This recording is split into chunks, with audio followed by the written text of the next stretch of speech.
का चेहरा क्या था? लटका हुआ था। तो अब इसको पक्का है कि मैं इसके घर में आया तो इसको मजा नहीं है। तो क्या करेगा? पानी पिएगा और 5 मिनट उठकर क्या करेगा? चल जाएगा। लेकिन आनंद के साथ आप लोगों ने मेरे को घर में बुलाया तो मैं क्या समझूंगा? आप लोगों के अंदर में मेरे आने से खुशी है, इसका मतलब है कि मैं यहाँ पर कुछ देर बैठ सकता नहीं सकता। तो ऐसे मुंह लटकाकर वचन सुनने से प्रभु को समझ में आ रहा है आप लोगों को वचन सुनना पसंद नहीं है, इसलिए पवित्र आत्मा काम करना बंद कर देगा। इस चीज को समझ रहा है? मेरी बात नहीं कर रहा, मैं सिखा रहा हूं जो पवित्र आत्मा मुझे अगुवाई कर रहा है।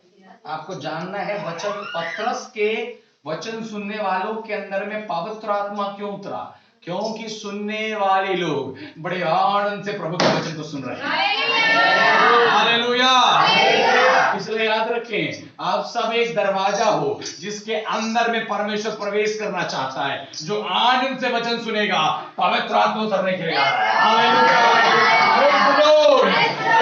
अभिषेक हमारे अंदर में कब्जा करने आ रहा है। आमीन। हालेलुया।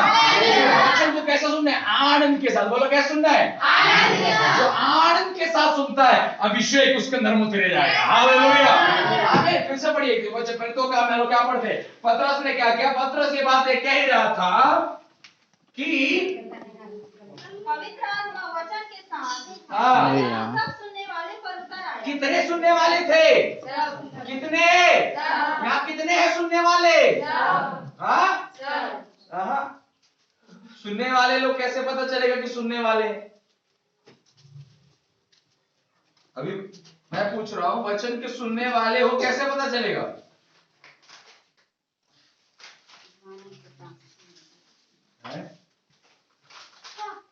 हेलो, कौन सा भाषा चाहिए बताइए? कौन से भाषा में सुनना? हिंदी के अलावा और कौन से लैंग्वेज में, कौन से भाषा में प्रचार करूं जिसमें आप लोगों को समझ में आएगा? वचन के दूसरा चीज है कि सुनो, कलीसिया के विश्वासी चाहे भाई और बहन, अगर अब तक आपके अंदर से पहला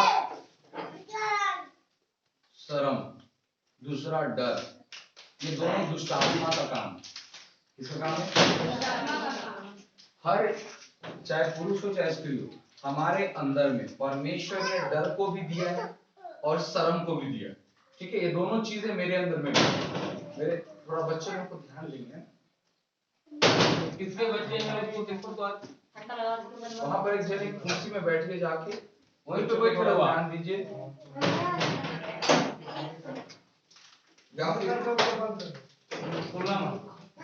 बच्चे को दरवाजे से इधर। आमीन। हालेलुया। मैं जो चीज समझा रहा समझ में आ रहा है कि नहीं आ रहा? कोई लिख रहा है, सब नोट कर रहा है कि बस हवा में जा रहा है? लिख रहे हैं ना? लिखने वालों को मैं बहुत आदर करता हूँ। कलीसिया के अंदर पर जो चीजें आपके लिए प्रचार की जाए, प्रभु के दास लोग जो बोलते हैं, जो लिखते हैं, वो बहुत बड़े आदर के लोग हैं, क्योंकि विज्ञान ऐसा बताता है कि सुनने वाला 90% आप बातों को 9 दिन के बाद में भूल जाते हैं।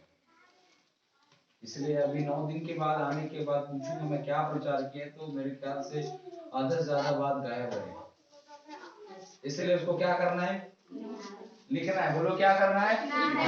लिखना है। आमीन। फिर से बोलो हालेलुया। क्या बोल रहा था? कलीसिया के अंदर में हम हर एक व्यक्ति जिसके अंदर में दो चीजें, पहला है शर्म, दूसरा है डर। पहला बोलो शर्म और दूसरा डर। ये दोनों चीजों को परमेश्वर ने मनुष्य के अंदर में डाला है हमारे अंदर में। पर जो चीजें आवश्यकता से ज्यादा हो जाती है, बोलो किससे ज्यादा? आवश्यकता ज्यादा, तो फिर वो शैतान का काम है आपके अंदर। अगर आप आवश्यकता से ज्यादा डरते हो, आवश्यकता ज्यादा शर्म है, ये हम कलीसिया के अंदर में आने के बाद आपको एक्टिव हो जाना है पूरा। डर और शर्म अगर दोनों चीजें आपके अंदर से नहीं निकल पा रहा है, इसका पक्का मतलब कि आप अब तक आत्मा के अनुभव के अनुकूलता में नहीं आ पाए। क्योंकि आत्मिक अनुभव की अनुकूलता में जिस दिन आप पवित्र आत्मा के अनुभव में आओगे, पहला चीज पवित्र आत्मा आपके अंदर से डर निकालेगा, दूसरा चीज पवित्र आत्मा आपके अंदर शर्म निकालेगा। और अगर आप बोलते हो कि मेरे अंदर पवित्र आत्मा, अन्य भाषा बोलते हो, लेकिन अब तक डर और शर्म नहीं निकला, तो मैं विश्वास नहीं कर सकता कि आपके अंदर में संपूर्ण पवित्र आत्मा काम कर रहा है। ये पवित्र आत्मा का सबसे बड़ा चिन्ह है, वो आपके अंदर से डर को निकालता है, आपके अंदर से भय को निकालता है। दो तरह का भय है बाइबल के अंदर, एक भय जो आपको प्रभु के करीब लाता है, एक भय जो आपको परमेश्वर से दूर लेकर जाता है। तो आपके अंदर में कौन सा भय, आपके अंदर में कौन सा डर है? आदम और हवा के अंदर में भय था। देखो वो भय था जिसके वजह से वो प्रभु के आने के समय को जानकर झाड़ी के पीछे क्या कर गए? एक भय वो है कि हवा का भय माने बुद्धि का क्या है? आरंभ। तो एक भय ये, एक भय आपको परमेश्वर के पास लाएगा, एक भय आपको परमेश्वर से क्या करेगा? तो हमारे अंदर कैसा भय है? आवश्यकता से ज्यादा डर और भय अगर आपके अंदर में काम कर रहा है, मैं लिखकर गारंटी देता हूं कि आप कभी भी अपने आत्मिक अनुभव में नहीं बढ़ पाओगे। आपको प्रार्थना करने में डर लगेगा, आपको गवाही देने में डर लगेगा, आपको वचन प्रचार करने में डर लगेगा, आपको गाना गाने में डर लगेगा। हम विश्वास में आगे प्रार्थना करने, बपतिस्मा ले लिए, सब कुछ हो गया, फिर अब तक क्यों आत्मा नहीं जा रही है? सब ये एक स्पिरिट है, ये दुष्ट आत्मा है जो आवश्यकता से ज्यादा आपके देह पकड़ के काम कर रहा है। इसलिए मैं बोलना चाह रहा हूं, अगर आपके अंदर किसी के अंदर में भी शर्म और डर की आत्मा काम कर रही है तो आप उपवास रहो, उसके लिए प्रार्थना करो, प्रभु जी मेरे अंदर से वो आत्मा, दुष्ट की आत्मा निकलना है। क्योंकि जब तक वो बातें नहीं निकलेगा आप कभी भी परमेश्वर के राज्य के लिए खड़े नहीं हो सकते। आप जीवन भर पीछे बैठने वाले व्यक्ति बनोगे, आप कभी खड़े नहीं हो पाओगे। तो आपको बैठने के लिए नहीं, प्रभु ने आपको खड़ा होने के लिए चुना। Hallelujah, praise the Lord. अगर वाले बोला आपको बैठने के लिए नहीं, परमेश्वर के राज्य के लिए खड़े होने के लिए चुना है। और दो चीजें होने हैं, पहला चीज है डर और दूसरा चीज है शर्म। इसको क्या करना है? निकालना है। बोलो क्या करना है? निकालना है। आमीन, हालेलुया। निकालने के लिए निकालना है। नहीं निकालने से आप बढ़ोगे नहीं। आपका लेवल, आपका स्तर, आपका योग्यता एक सीमा तक जाकर बंध जाएगा। और जिस दिन आपके अंदर से डर निकलेगा, जिस दिन आपके अंदर से भय निकलेगा, देखो आपके अंदर एक अभिषेक काम करना है। बोलो आमीन, आमीन। बोलो हालेलुया, आमीन। उससे पहले पढ़ते पतरस ये बातें कह ही रहा था कि सब सुनने वालों के अंदर में पवित्र आत्मा आकर क्या कर गया? बैठ गया। तो कितने सुनने वाले थे? अरे भैया आपके बाइबल में लिखा है कि कितने सुनने वाले थे? हाँ वहां पढ़िए ना, क्या लिखा है? मैं बाइबल से बाहर से प्रचार कर रहा हूँ क्या? फिर से पढ़ो 10:44। पतरस ये बातें कह ही रहा था कि पवित्र आत्मा वचन के सब सुनने वाले पर उतर आया। पवित्र आत्मा वचन के सब सुनने वालों पर क्या आया? उतर आया। कितने सुनने वाले? जोर से बोलो, कितने सुनने वाले? अब सब सुनने वाले कैसे प्रमाणित कर सकते हैं? सुनने वालों का प्रमाण क्या है? वचन को गौर से, आनंद से, एक्टिव होकर क्या कर रहे हैं? सुन रहे हैं। अच्छा मैं सवाल पूछता हूँ, बेसिक चीज, आप लोग रोपा लगाते हैं ना? लगाते हैं कि नहीं लगाते? तो ऐसे ऐसे लगाते हैं? जो लेकर गया ना आप लोगों को, जो पैसा देगा दिन भर का 200 रुपये, 300 या 250 रुपये, जैसे देखेगा कि ऐसे ऐसे लगा रहा है रोपा, वो तुरंत बोलेगा कि घर जा वापस। बोलेगा कि नहीं बोलेगा? कारण क्या है? तो यार पूरे दिन भर में एक ही दाना लगाए, एक ही बीज को लगा पाएगा तो काम में रखेगा क्या? तो हम प्रभु के पास है तो हमारा शरीर,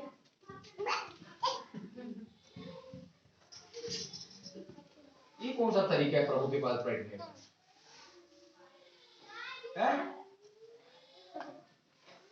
हेलो, नमूना बनो मसीह जीवन, कोई तेरी जवानी को तुझ उठने बैठने में नमूना बनो मसीह जीवन में। हर बातों में मैं क्या बनना है? नमूना बनना है कि नहीं बनना है? प्रभु भी देखकर समझे कि इसको सुनने की, इसको पाने का ललक है, इसको पाने की तपस्या है।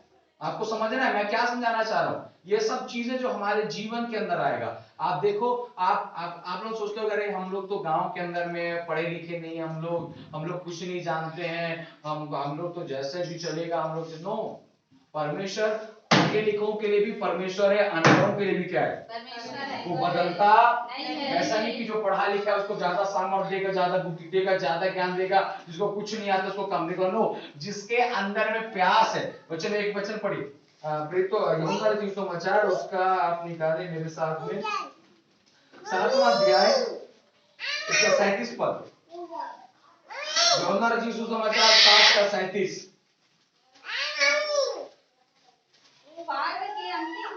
पर्व के अंतिम दिन जो मुख्य दिन है, यीशु खड़ा हुआ और पुकार कर कहा, यदि कोई प्यासा हो तो, यदि कोई प्यासा हो तो मेरे पास क्या करे? आए। जोर से बोलो, यदि कोई प्यासा हो तो यदि कोई प्यासा हो तो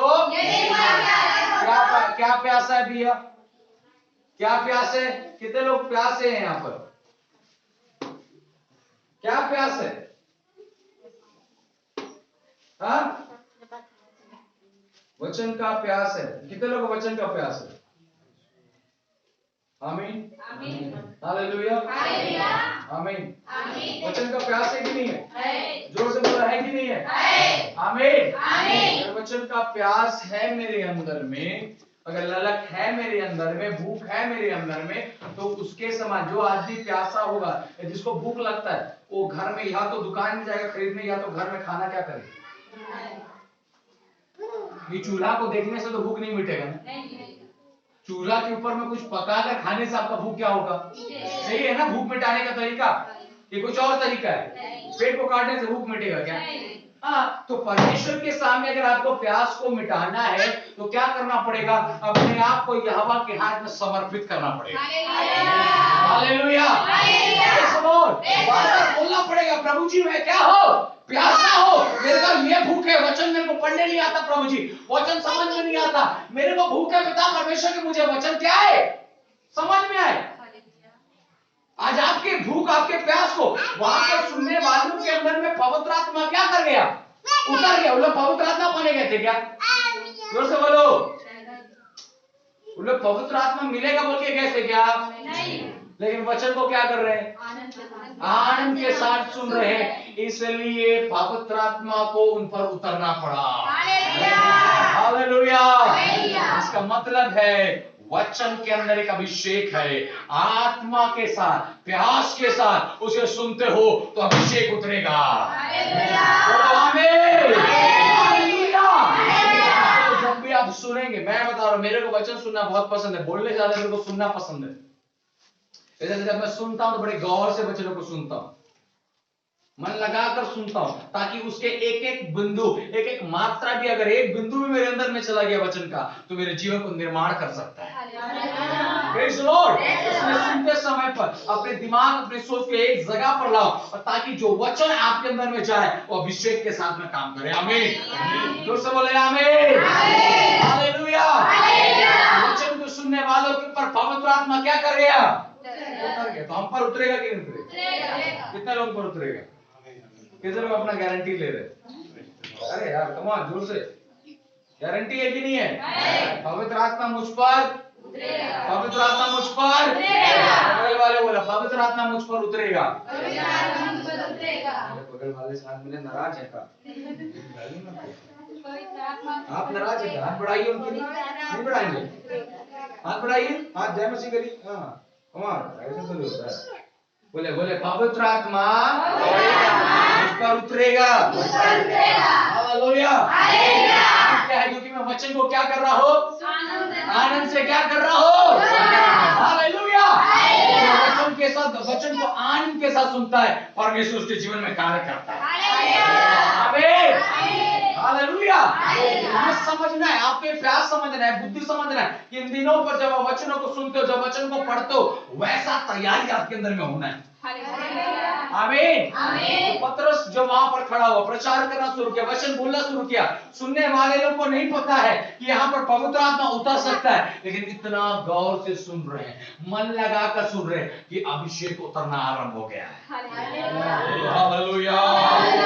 आमीन। वचनों को सुनते समय अपने दिमाग को एक जगह रखना है। आमीन। सोच को, अपने शरीर को एक जगह रखना है, और जब मन लगाकर आप सुनोगे, पवित्र आत्मा उतरेगा।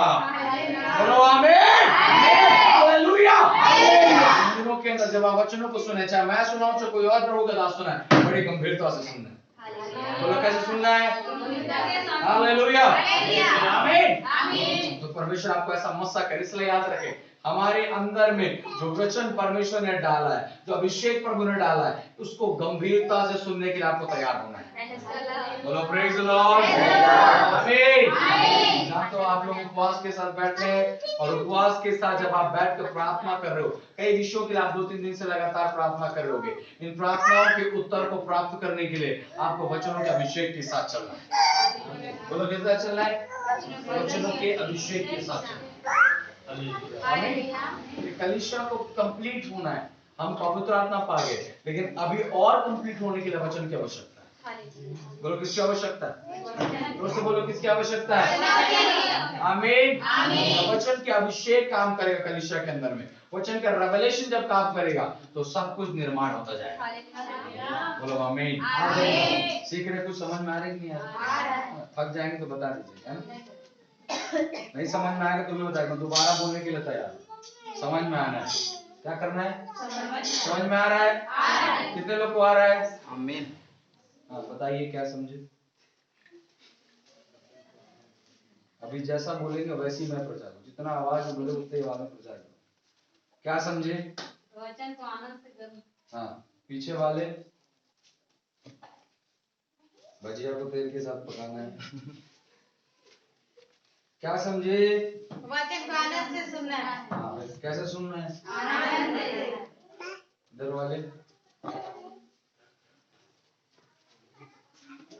बोलिए भैया, बहन लोग, कम ऑन, आप लोगों को तो एकदम आग से भरे रहना। कैसे सुनना है? आनंद से। समझ में आ रहा है कि नहीं आ रहा है? आ रहा है ना? इसलिए प्रभु का धन्यवाद कि आप लोग समझ रहे। आमीन। Praise the Lord. जब आप वचनों को आनंद से ग्रहण करते हैं, जब आप वचनों को आनंद से स्वीकार करते हैं, देखो मेरे सब चीजों को बोलने का मतलब है, मैं 2 घंटे के बाद चला जाऊंगा। आपको अपनी कलीसिया को बढ़ाना है, आपको अपनी कलीसिया को लेकर चलना है। मैं आकर नहीं देख रहा कि आपकी कलीसिया कितनी बढ़ेगी, लेकिन प्रभु ने भेजा कि मेरी जिम्मेदारी है कि मैं इस बात को समझाऊं। ये कलीसिया को बढ़ाने के लिए कलीसिया का हर एक व्यक्ति को आनंद के साथ रहना है। कैसे रहना है? जब आप कलीसिया में आओ तो आपके अंदर में क्या दिखना है? आनंद। कहाँ कब कैसे दिखेगा? जब वचन रहेगा तभी तो आनंदित रहोगे।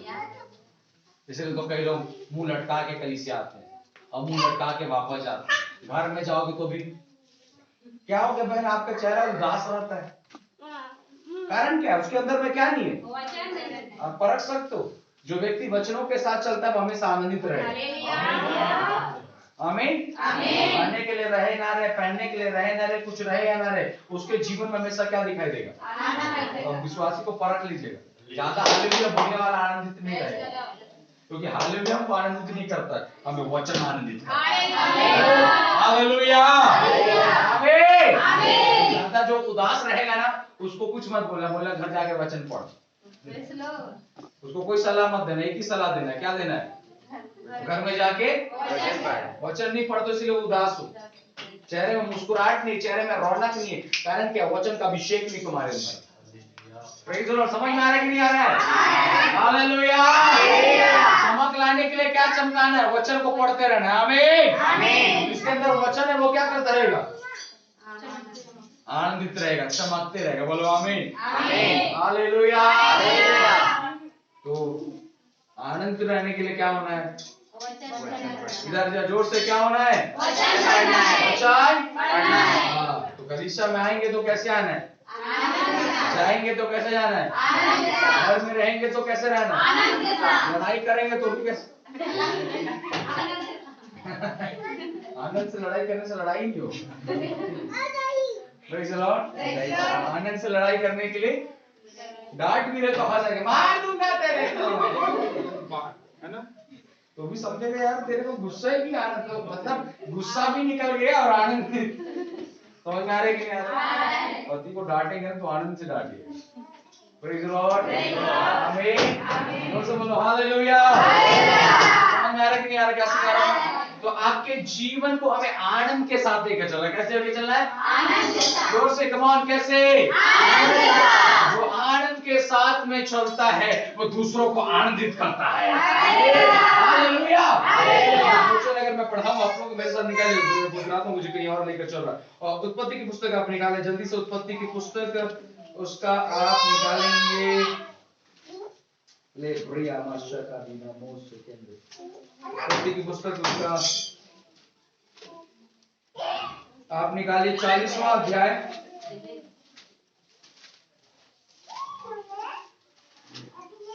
उसका 7वां पद से पढ़िएगा। इसलिए उसने नहीं 6वां वचन से पढ़िए 6वां। सवेरे जब यूसुफ उनके पास आकर अंदर गया हाँ सवेरे जब यूसुफ पास आकर उनके पास अंदर गया तब उसने जो दृष्टि की तो क्या आज इधर इधर इधर बाकी में मेरे को देखिए फिर से पढ़ेंगे इधर कोई फासले में पढ़े। सवेरे जब यूसुफ उनके पास अंदर गया, इधर देखिए सवेरे जब यूसुफ उनके पास कहा गया। यूसुफ कहाँ है अभी? यूसुफ कहाँ है? अरे कहाँ है? अरे यूसुफ कहाँ है? अंदर बाहर नहीं, यूसुफ जेल में। यूसुफ को जान रहे कि नहीं जान रहे? यूसुफ को जानते कि नहीं? हाँ कौन है?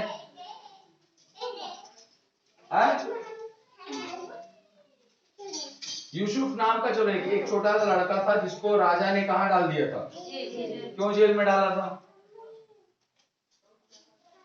क्यों जेल में डाला? क्योंकि राजा की पत्नी ने यूसुफ को आकर कहा कि तू मेरे साथ क्या करना? सोना। क्या करना? यूसुफ ने मना कर दिया तो राजा की पत्नी ने उसे कहाँ डलवा दिया? तो उसे बोलो कहाँ डलवा दिया? जेल में डलवा दिया। तो अभी यूसुफ कहाँ है? मैं आगे पढ़ा नहीं रहा। अभी 40वें अध्याय के 6वें पद में आप पढ़ रहे हो तो यूसुफ का है जेल के अंदर। से बोलो जेल के अंदर। हालेलुया। कौन जेल के अंदर में है? यूसुफ जेल के अंदर क्यों गया? क्योंकि राजा की पत्नी उसके साथ व्यभिचार करना चाहती थी। क्या करना चाहती थी? सोना चाहती थी। यूसुफ ने क्या कर दिया? मना कर दिया तो राजा की पत्नी ने उसे कहां डलवा दिया? जेल के अंदर गया। बोलो हालेलुया। यूसुफ एक गलत काम करके जेल के अंदर गया नहीं। तो कई बार मसीह लोगों को भी अच्छा काम करके कहां जाना पड़ता है? प्रभु में चल रहे इसलिए कहां डाल देते हैं? तो दुखित मत होना। आमीन आमीन हालेलुया। फिर तो काम में पढ़ोगे तो पौलुस अपनी कलीसिया को सिखाता और बतलाता है आने वाले समय पर हमें बड़े क्लेश उठाकर मसीह के राज्य में प्रवेश करना है। कैसे उठाकर? बोलो कैसे उठाकर? क्लेश को उठाकर हमें मसीह के राज्य में क्या करना है? अब पहले समझ आता है यूसुफ जेल के अंदर कहाँ है? जेल के अंदर। बोलो कहाँ है? जेल के अंदर की घटनाओं को मैं आपको पढ़ा रहा हूँ। 40 फिर से पढ़े क्या लिखता है? सवेरे जब यूसुफ उसके पास अंदर गया, हाँ सवेरे जब यूसुफ उसके पास अंदर गया तब उन पर उसने जो दृष्टि की तो क्या देखता है कि वे उदास हैं। क्या है? उदास। वे क्या है? उदास। जोर से बोलो क्या है? उदास है। उदास लोग कैसे दिखते हैं? अपने बगल वाले को देखिए थोड़ा। आप लोग तो वैसे ही बैठे हैं। उदास लोग कैसे दिखते हैं? बगल वाला तो नहीं दिख रहा ना? बगल वाला दिख रहा है क्या? मुझे देखिए अच्छे से। चलिए हालेलुया। कैसे बोले हालेलुया? आमीन। यूसुफ ने क्या किया? दृष्टि किया। बोलो क्या किया? दृष्टि किया। यूसुफ का है जेल के अंदर। अब जेल के अंदर में जो कैदी है, जो बोलो जो क्या है? कैदी है। उनके ऊपर यूसुफ ने क्या किया? दृष्टि किया। और जब देखा तो वो लोग क्या है? बोलो कौन है? उदास है। उन लोग क्या है? उदास है। कौन? जो जेल के अंदर। और यूसुफ भी कहाँ है? जेल के अंदर। तो दोनों जने कहाँ है? दोनों जने कहाँ है? जेल के अंदर। लेकिन यूसुफ भी जेल में है और पहले जो कैदी थे उन लोग भी जेल में। ठीक है। तो यूसुफ जब उनको देखता तो लोग क्या है? तो जेल के अंदर रहेंगे तो क्या रहेंगे? उदास रहेंगे, नाचते रहेंगे, है ना? जेल के अंदर जाने वाला नाचेगा क्या? खुश होगा क्या? वो क्या रहेगा? उदास रहेगा। क्योंकि वो कहाँ है? जेल के अंदर। तो दूसरे जो कैदी थे कुछ गलत काम किए क्या? नहीं भाई, जेल में तो हमारा काम ही क्या? उदास रहना काम है। इसलिए हम लोग क्या है? उदास है। लेकिन जब यूसुफ दृष्टि करके देखता है तो क्या देखा? वे क्या है? उदास। और आगे पढ़े क्या लिखता है? इसलिए उसने फिरौन के उन हाकिमों से जो उसके साथ उसके स्वामी के घर के बंदीगृह में थे, हाँ पूछा आज तुम्हारे मुंह क्यों उदास है? आज तुम्हारा मुंह क्यों उदास है? बोलो क्यों? हालेलुया। है कौन पूछ रहा है? किनसे पूछ रहा है? जो ऑलरेडी किसमें है? जेल में है। उनसे जाकर ये बंदा पूछता है कि तुम्हारा चेहरा क्यों उदास है। तो जो खुद जेल में है वो दूसरे को पूछेगा क्या?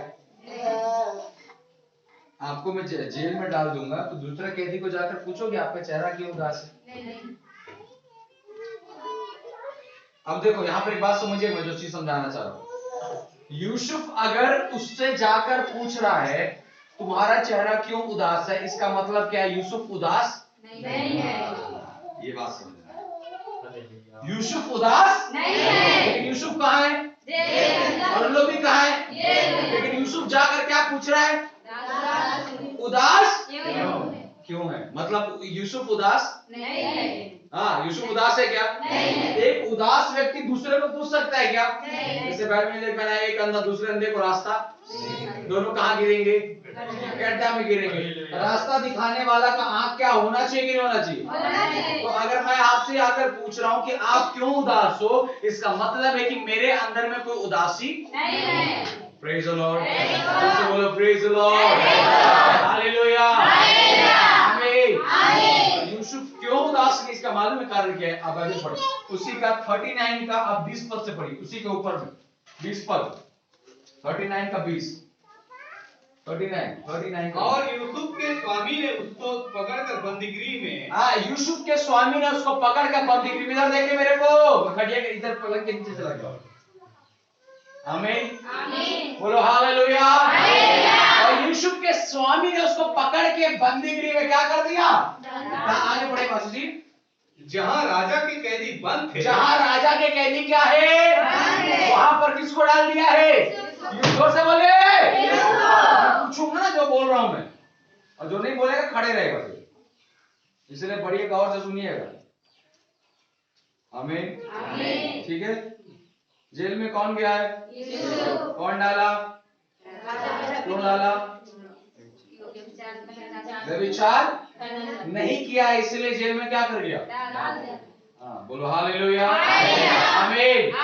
अब आगे क्या लिखता है? राजा ने पकड़ के जेल में डाल दिया, और उसके बाद आगे उसे फिर से पढ़े। हाँ, फिर से पढ़े। और यूसुफ के स्वामी ने उसको पकड़कर बंदीगृह में जहां राजा के कैदी बंद थे, डलवा दिया। अतः वह उस बंदीगृह में रहा। देखो आप समझ रहे, अतः वह उस बंदीगृह में रहा, पर यहोवा यूसुफ के संग संग रहा और पर करुणा की। हालेलुया। आमीन। Praise the Lord. क्या बताता है? अभी कौन अंदर गया है जेल में? जोर से बोलो, कौन गया है? हालेलुया। और क्या लिखता है? पर यहोवा यूसुफ के जोर से बोलो, क्या लिखा है? आमीन। किसके संग है? यूसुफ के। यूसुफ कहाँ है? जेल में। यूसुफ के संग कौन है? तो यहोवा भी कहाँ है? यूसुफ भी कहाँ है? हालेलुया। इसका मतलब क्या सीख रहे मालूम है? आपके दुख में यहोवा आपको अकेले नहीं छोड़ेगा। हालेलुया। हो सकता है दिनों में दुख के हालात हैं, हो सकता है परिस्थिति खराब है, लेकिन मैं आपसे कहता हूं जहां आप होगे मेरा यहोवा भी तुम्हारे साथ होगा। आमीन।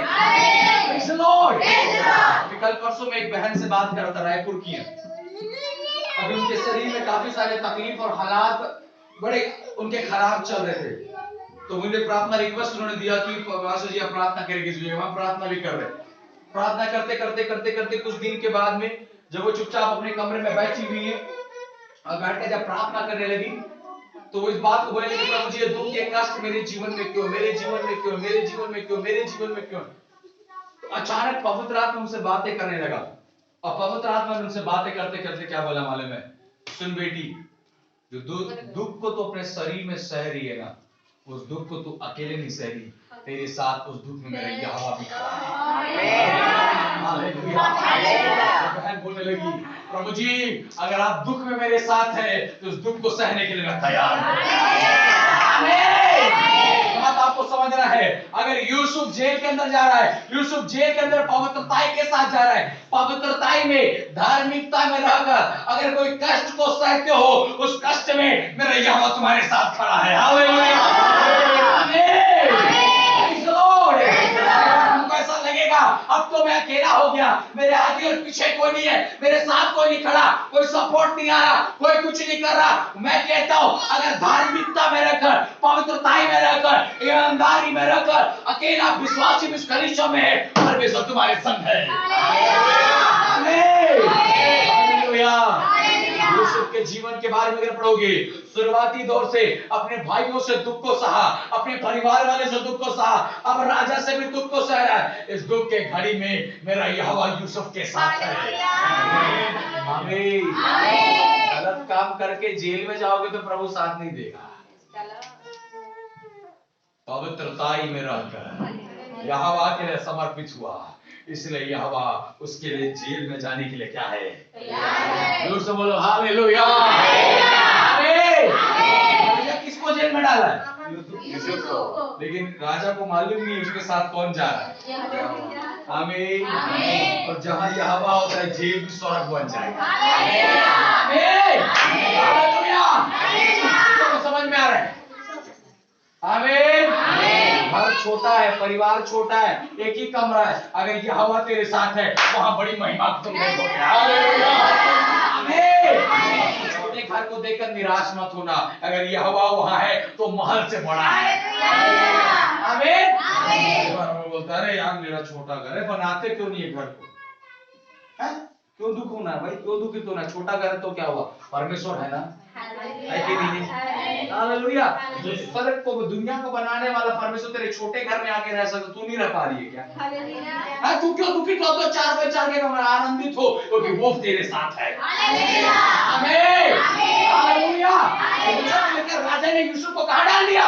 जेल में डाल दिया, लेकिन राजा को मालूम नहीं है यूसुफ के पीछे पीछे यहोवा गया।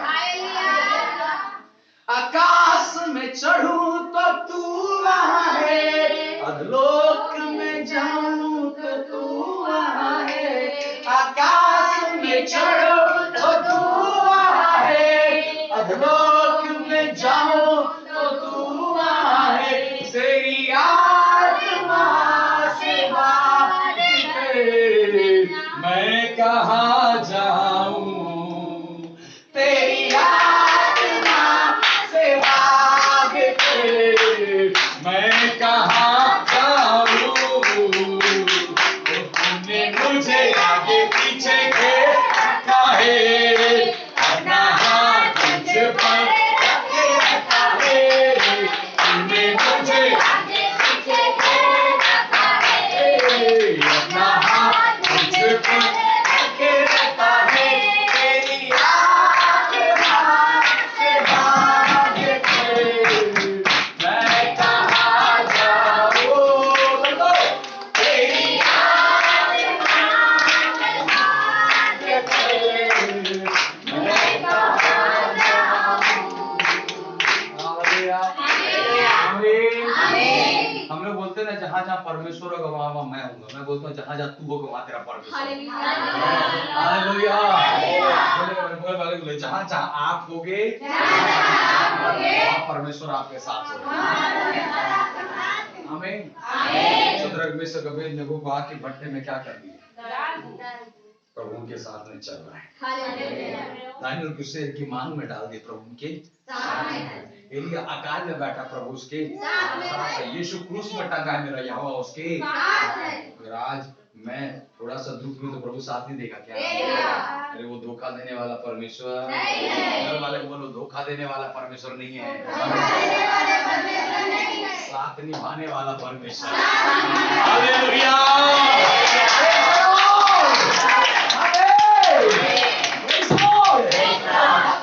जिस परमेश्वर पर आप हम विश्वास करते वो धोखा देने वाला परमेश्वर नहीं है, साथ देने वाला परमेश्वर। हालेलुया। वो तो साथ देने के लिए तैयार। मैं हूँ क्या? नहीं। मैं साथ देने के लिए तैयार हूँ कि नहीं हूँ? वो तो साथ देने के लिए क्या है? हम कितने लोग साथ देने के लिए तैयार? वो तो बोल रहे हैं आकाश में चढ़ोगे तो भी मैं हूँ, अधोलोक में जाओगे तो भी मैं हूँ। जहां तुम जाओगे वहां परमेश्वर तुम्हारे साथ। आमीन, हालेलुया। तो आज आपको चुनना है, आपको देखना है कि आप अपने जीवन में प्रभु को कहां कहां लेकर चलेंगे। यूसुफ बोला क्या प्रभु मेरे साथ चलिए, लेकिन यहोवा उसके साथ है कि नहीं? तो आपको कहने की जरूरत है क्या? पति को भी बोलना पड़ता है, चलिए ना। बोलना पड़ता है कि नहीं? जान रहा है कि मार्केट बाजार जा रही तो साथ में जाना चाहिए। अगर चलिए ना जी, क्यों भाई? बुद्धि नहीं है क्या? मेरा कहने का मतलब क्या है? मनुष्य को हमेशा बोलना पड़ेगा साथ रहने के लिए, लेकिन मेरा यहोवा बिना बोले साथ रहता है। हालेलुया। इसलिए वचन में लिखा श्रापित है वह मनुष्य जो मनुष्य पर क्या रखता है? भरोसा रखता है। इसलिए संसार के किसी व्यक्ति पर भरोसा मत रखना। ओ अगर किसी को चाहिए तो मदद मांगना पड़ेगा, यहोवा बिना मांगे तुम्हें देने वाला है। हालेलुया। आमीन। आप तो यहोवा के वश में कर दो। आमीन, हालेलुया। अपने आप को यहोवा के वश में। वचन देखो, भजन संहिता निकालिए, भजन संहिता 22वां अध्याय मेरे ख्याल से, अगर मैं सही हूं तो भजन संहिता 22वां अध्याय। जल्दी जल्दी जल्दी जल्दी। भजन संहिता कौन सा अध्याय? 22। सब लोग निकाल लिए? निकाले? 22 का 8 पढ़िए। पास्टरों से पहले पढ़े तो एक अपने को यहोवा के वश में कर दे। अपने को जोर से। अरे नहीं सुनाई दे रहा है, जोर से। तो पढ़ेगी पास्टर जी के पीछे पीछे बोल, पढ़िए पास्टर जी। अपने को यहोवा के वश में कर दे। अपने को उनके पीछे पीछे बोलिएगा, धीरे धीरे पढ़िए। अपने को यहोवा के वश में कर दे, वही उसको छुड़ाएगा, वह उसको उबारे क्योंकि वह उससे प्रसन्न है। हालेलुया। अपने को किसके वश में कर दे? किसके? हाँ बोलो, किसके? आमीन, हालेलुया। किधर होता है यार? किसके वश में? हाँ सोच के हाथ उठाइए। किसके वश में? आमीन। यहोवा के वश में रहना है, रहना है कि नहीं रहना है? तो फिर अपना वश को छोड़ना पड़ेगा। हम लोग अपने आप को जो जकड़ के चल रहे हैं उसको क्या करना है? हम बोलते नहीं मेरा शरीर, इसमें किसका अधिकार चलेगा? मेरा, ये बोलते हैं ना, मेरा शरीर है, मेरा अधिकार चलेगा। इसको क्या करना पड़ेगा? अगर आप चाहते हो कि यहोवा आपको अपने वश में ले, तो आपको अपना वश खुद के लिए क्या करना है? तब तो आप अपने आप को यहोवा के वश में कर सकते हो। कर सकते हो कितने लोग करने के लिए तैयार? जानते नागर जोतते समय गाय सामने रहता है, पीछे एक आदमी रहता है, दो गाय को एक आदमी संभाल लेता है। कारण क्या है? किसके वश में? आदमी के वश में दोनों गाय हैं। जिधर मारेगा उधर चलेगा, अपने से चल नहीं सकता। जितना देर है ना, आदमी को मन नहीं आज नागर जोतने, गाय बोलेगा चलो मेरे को नागर जोतने। खेत में उतरने का 5 मिनट काम करने के बाद आदमी बोलेगा चलो वापस, तो बैल लड़ाई करेगा क्या? नहीं। लेकिन हम लोग क्या करते हैं? अरे प्रभु जी चाहिए, पास्टर जी चाहिए। आज बेटा है विश्वासी पास्टर के पास में नहीं, पास्टर विश्वासी के पास। हम लोग बोलोगे तो उठोगे, हम लोग बोलेंगे तो। मेरी कलीसिया में डॉक्टर लोग आते हैं, टीचर लोग आते हैं, मेरे कहने के साथ बैठते, मेरे कहने के साथ उठते। आपको जानना है कलीसिया तब आशीषित है जब आप अपने आप को अपने सेवक की अधीनता में लेकर चलते। पढ़े लिखे अच्छे पोजीशन में कमाने वाले, महीना का लाखों रुपए कमा रहे, लेकिन जब कलीसिया में आते हैं तो मेरी अधीनता में। अरे आपको जानना है हमारे जीवन का आशीष कब है? जब हम अपने आप को प्रभु के और अपने दासों की अधीनता में लेकर चलते। जोर से कमान। अधीनता का बात आ रहा है तो आवाज धीमा हो गई है। क्यों आज हम अपने आप को यहोवा के वश में नहीं करना चाहते?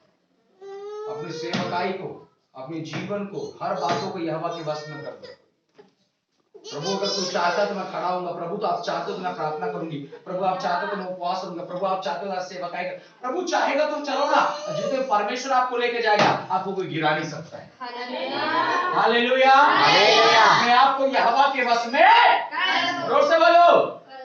अरे कर दो, धीरे से निकल रहा है, क्योंकि हम तो चाहते हैं मेरे अंदर मेरा मन चले, मेरा बुद्धि चले, मेरा दिमाग चले, ऐसा है ना? ऐसा है क्या? नहीं। हम लोग किसके वश में? यहोवा के। आमीन, हालेलुया। जब परमेश्वर प्रार्थना करने बोले, रात के 2 बजे बोलने से उठने बैठ कर प्रार्थना करना। आमीन। जब बरसात में मीटिंग जाने बोलने से जाना है कि नहीं जाना? बारिश ये रोकेगा क्या? यहोवा तेरे लिए मुझे निकलना है। आशीष होना है, आशीषित होना है कि नहीं होना? ये चीज है, आपको सीखना है, आपको यहोवा के वश में कर देना। किसके वश में?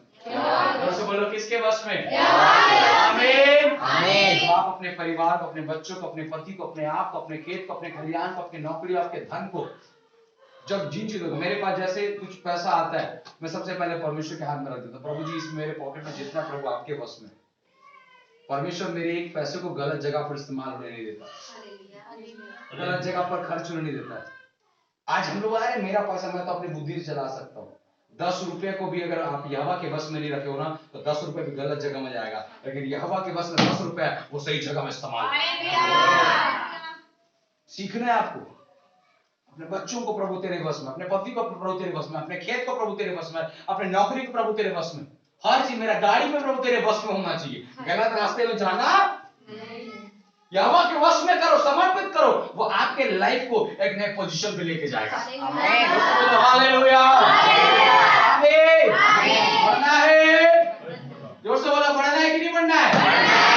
अलीशा को यहोवा के, पास्टर को यहोवा के, परिवार को यहोवा के, बच्चों को यहोवा के, खेत को यहोवा के, अपने धन को भी यहोवा के। जोर से बोलो, हालेलुया। सब चीजें यहोवा के वश में हो जाएगा, उसे कोई हिला नहीं सकता। जोर से बोलो, उसे हिला कोई नहीं सकता। यूसुफ ने अपने आप को किसके वश में कर दिया? जोर से बोलो, किसके वश में? तो तेरी इच्छा जेल में ले जाएगा तो भी, आपकी इच्छा नहीं ले जाएगा तो भी, हेलो, है यहोवा के वश में, है कि नहीं है? आमीन, बोलो हालेलुया, प्रेज़ द लॉर्ड। जब आप यहोवा के वश में होकर चलते हो तो आपको संसार में कोई गिरा नहीं सकता है। बोलो आमीन, हालेलुया।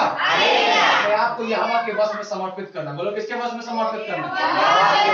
जोर से बोलो, किसके वश में? आमीन, हालेलुया, प्रेज़ द लॉर्ड। फिर से दरवाजा खुल रहा है, थोड़ा चेहरा खोलिएगा। आमीन, प्रेज़ द लॉर्ड। वचन में क्या लिखा? यूसुफ के संग में कौन था? यहोवा। बोलो, यूसुफ के संग में कौन था? यहोवा। तो कौन कौन चाहता है यहोवा मेरे संग रहे? आमीन, हालेलुया। यहोवा को बुलाने का जरूरत नहीं है, निमंत्रण देने का जरूरत नहीं है, फोन करने का जरूरत नहीं है। मेरे को तो पास्टर जी फोन किए थे कि आ जाइए, तब हम यहाँ आए। प्रभु को फोन करने की कोई जरूरत नहीं है, चार्ज रहे चाहे, हाँ, बिना खाली मोबाइल को पकड़ के भी बात करोगे यहोवा से तो बात हो जाएगी। दुनिया को दिखाने के लिए फोन में बात कर रहे, कैसे हो, ठीक हो ना? किससे बात कर रहे हैं? परमेश्वर से बात करें। कितने लोग बात करें, कितने लोग प्रभु से पूछें कैसे हो? पूछते हो कभी कि कैसे हैं, यही बताते हो? प्रभु से कभी पूछे आप लोग? नहीं पूछते? क्यों भाई? मैं तो अपनी प्रार्थना पूछता हूँ प्रभु से। आपका कर्तव्य नहीं है? हमारा कर्तव्य नहीं है क्या? इसे उसी का काम है हमारे हालातों परिस्थितियों को देखना। जब कभी घुटने में बैठो ना प्रभु के सामने, प्रभु से बोलना, परमेश्वर आप मेरे लिए टेंशन मत लो, मैं आपको छोड़ने वाला बोल के देखना, परमेश्वर कितना आनंदित हो जाए।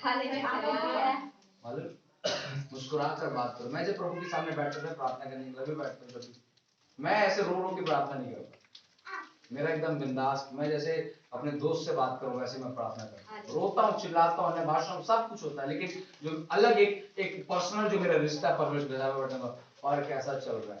आपको मालूम है मैं यहाँ पर हूँ, आपको मालूम है आपसे प्रेम करता हूँ, मैं कभी नहीं छोड़ूंगा, क्योंकि मैं कहता हूँ प्रार्थना में मुस्कुरा कर आप मेरे लिए चिंता मत करिए, मेरे जीवन में दुख है, कष्ट है, मैं आपको छोड़ने वाला नहीं।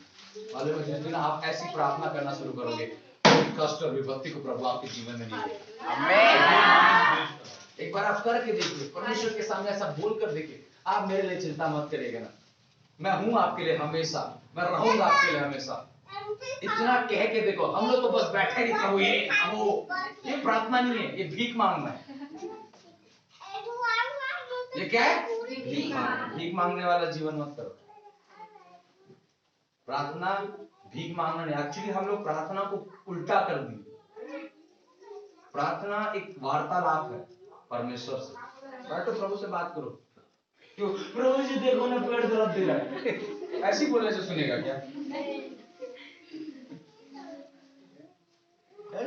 आप लोग जब बच्चे, आप माँ बाप के पास है, पत्नी अपने पति के पास रो रो देखना जी पेट दर्द दे रहा है, तभी वो कुछ दवाई ला के देता है क्या? देखो ना जी पेट दर्द दे रहा है बोलने से भी दवाई लाता है कि नहीं लाता? तो परमेश्वर को नहीं बोल सकते क्या, सुनो ना यार परमेश्वर डैडी पेट दर्द दे रहा है, नहीं सुनेगा क्या? सुनेगा। मैं तो ऐसी प्रार्थना करता हूँ, और खासकर मैं अपने जीवन की तकलीफों के लिए कभी प्रार्थना नहीं करता। एक मसीह जीवन में जानना है, मालूम है परमेश्वर ने एक विश्वासी को, हम लोग एक्चुअली में प्रार्थना का तरीका बदल दिए। चौक रखेंगे आप? अच्छा तो कुछ है क्या आपको सिखा हम प्रार्थना क्या सीख रहे, कुछ सीख रहे?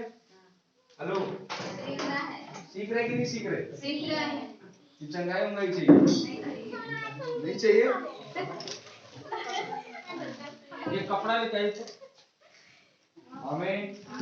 जोर बोलो आमीन। आमीन। तो ये कपड़ा आते थे गाना गाइए कुछ, तो ये कपड़ा आ गया, आपने बड़ा स्लो चल हो गया। आमीन। आमीन। जोर बोलो आमीन। आमीन। सबको दिखाई दे रहा है? सबको दिखाई दे रहा है इधर? आमीन। आमीन। प्रार्थना बोलो क्या? प्रार्थना बोलो क्या? प्रार्थना बोलो क्या? प्रार्थना। आमीन। आमीन। प्रार्थना करना है, बोलो क्या करना है? प्रार्थना करना है। ये मैम, ये कौन है? ये मैम। परमेश्वर इधर दुआ से सुनेंगे इधर सभी लोग, आपको सीखना है, मैं आपको सिखा रहा हूँ, बहुत तरह से मुझे अगुवाई कर रहे हैं सब बातें। ये प्रार्थना जो हम किससे करते हैं? परमेश्वर से। किससे? परमेश्वर से। मैं क्या कर रहा हूँ? ये मैं घुटने में बैठा मैं प्रार्थना कर रहा हूँ। वचन में पढ़ोगे, बाइबल में लिखा है पहले उसका धर्म और राज्य की खोज कर तो संसार की सारी वस्तु तुझे। ये किसके लिए लिखा? तो ये क्या कर रहा है? जो प्रार्थना कर रहा है। वचन में लिखा अपने सारी बोझ और सारी चिंता को मुझ पर डालने की मुझे तेरा क्या है? ठीक है। उसके बाद परमेश्वर और वचन कहता है कि तू इन पक्षियों को देख, ना तो ये बोते ना तो वे काटते, लेकिन मैंने क्या करता हूँ? फिर मत्ती 7:7 में क्यों लिखा मांगो तो दिया जाए? जब परमेश्वर एक तरफ इस बात को बोल दिया कि मैं तेरी सारी भौतिक चीजों को पूरा करूंगा, उसके बाद फिर दूसरे तरफ परमेश्वर ये क्यों लिखा कि मांगो तो तुम्हें दिया जाए? मेरी बात समझ में आ रहा है? देखो जो चीजों आप सीख के जा रहे हो, अगर आप इसको पकड़ लो, आप पक्का गारंटी देता हूं अगली बार आप एक नया अनुभव में होंगे। आमीन। आमीन। परमेश्वर का वचन कहता है पहले उसका धर्म और राज्य क्या कर दो। प्रार्थना का सही मतलब क्या है? मत्ती रखी सुसमाचार से लेकर प्रकाशित वाक्य, हम लोग मत्ती से प्रकाशित, मत्ती भी, मत्ती मरकुस लूका यूहन्ना, ये 4 सुसमाचारक की सेवकाई है, 4 सुसमाचारक की पुस्तक है। इस मत्ती मरकुस लूका यूहन्ना में कलीसिया का स्थापना नहीं हुआ। बोलो किसका स्थापना नहीं हुआ है? कलीसिया का। कलीसिया का स्थापना हुआ है प्रेरितों के काम के बाद। हम लोग प्रेरितों के काम से प्रकाशित वाक्य कलीसिया। आमीन। आमीन। प्रेरितों के काम से प्रकाशित। हम लोग उत्पत्ति से मलाकी की कलीसिया जोर से नहीं, उत्पत्ति से मलाकी हम लोग नहीं है। जोर से बोलिएगा नहीं है। पीछे वाले जहां आप लोग थकेंगे मेरे को बोल दीजिए, मैं बंद कर दूंगा, ठीक है? हम लोग कहां से? प्रेरितों के काम से प्रकाशित हो, ठीक है? उत्पत्ति से लेकर मलाकी तक में भौतिक संसार का सब वस्तु के लिए लिखा है। आपका खेत आशीष होगा, आपका खलिहान आशीष होगा, आपके बच्चे आशीष होंगे। ये सब कुछ कहाँ लिखे? मत्ती से मतलब उत्पत्ति से मलाकी तक। लेकिन प्रेरितों के काम से लेकर प्रकाशित वाक्य में खेत खलिहान और बाड़ी के बारे में नहीं लिखा। ओए बच्चे लोग, ठीक है? प्रेरितों काम से प्रकाशित वाक्य तक में खेत खलिहान बाड़ी के बारे में, लेकिन बाइबल हमारे लिए सब कुछ पूरा है। ठीक है? बाइबल हमारे लिए सब कुछ पूरा है। तो हम लोग प्रेरितों के काम से प्रकाशित वाक्य क्या है? कलीसिया है। हम लोग क्या है? प्रेरितों काम से प्रकाशित वाक्य क्या है? कलीसिया है। जोर से बोले ना, कलीसिया है। आमीन आमीन। तो अब प्रेरितों के काम से प्रकाशित वाक्य कलीसिया के अंदर में परमेश्वर ने क्या रखा? परमेश्वर ने एक ही चीज रखा कि तुम परमेश्वर के वचन में और उसके राज में बढ़ते जाओ। आमीन आमीन, हालेलुया हालेलुया। प्रकाश प्रेरितों काम से प्रकाशित वाक्य में क्या लिखा? तुम परमेश्वर के वचन में उसके राज में क्या होते जाओ? बढ़ते जाओ। ये परमेश्वर का उद्देश्य था। आपको विश्वास में लाने का उद्देश्य परमेश्वर का ये नहीं है कि आपको खेत मिले, खलिहान मिले, नौकरी मिले, चाकरी मिले, छोकरी मिले। हेलो, परमेश्वर का उद्देश्य है कि आप वचन में उसके राज में क्या करो? ठीक है, इतना समझ में आया? तो अब इन सब बातों के साथ में ये प्रार्थना जो चीज आता है, क्योंकि आजकल जो प्रार्थना का स्तर और लेवल है, हम प्रार्थना इस लिखा ले गया भाई। आमीन। हम हमारी जो प्रार्थना है, इतना समझ में आया? आया कि नहीं आया? खाना बहुत सबके लिए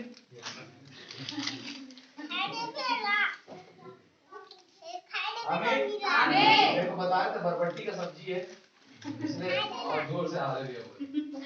आमीन आमीन। ठीक है, ये आप हो जिसको परमेश्वर ने बनाया। क्या किया है? बनाया। उधर दिख रहा है? कानमान ने बना दिया। हम बोलोगे पास में कहानी की तरह। ठीक है, परमेश्वर ने आपको क्या करने के लिए रखा है? वचन में मैंने तमाम वचनों को आपको पढ़ा दिया कि परमेश्वर ऐसा ऐसा कहता है। ये प्रार्थना एग्जैक्टली करना क्या था? आप लोग एक बात बताइए, प्रभु यीशु मसीह जब अपने सेवकाई में थे, प्रभु यीशु मसीह अपने लिए प्रार्थना की कि हमारे लिए प्रार्थना? किसके लिए? हमारे लिए। जोर से, हमारे लिए। क्यों अपने लिए नहीं की? क्यों अपने लिए नहीं की? जवाब आप दे सकते हो, क्योंकि वो परमेश्वर का पुत्र था और परमेश्वर का पुत्र था, इसलिए अपने लिए प्रार्थना की। और कोई के लिए प्रार्थना का जरूरत नहीं था, है कि नहीं? खुद के लिए प्रार्थना का जरूरत नहीं, इसलिए प्रार्थना नहीं। ये हो सकता है, हो सकता है, हो सकता है खुद के लिए प्रार्थना की जरूरत इसलिए नहीं। मैं आपको बताता हूँ, यीशु मसीह कभी खुद के लिए प्रार्थना क्यों नहीं? ये जानना है आज जो कलीसिया का लेवल और स्तर क्यों हम बढ़ नहीं पा रहे, उसका कारण क्या है? उसका कारण ये, यीशु मसीह कभी खुद के लिए प्रार्थना क्यों नहीं किया?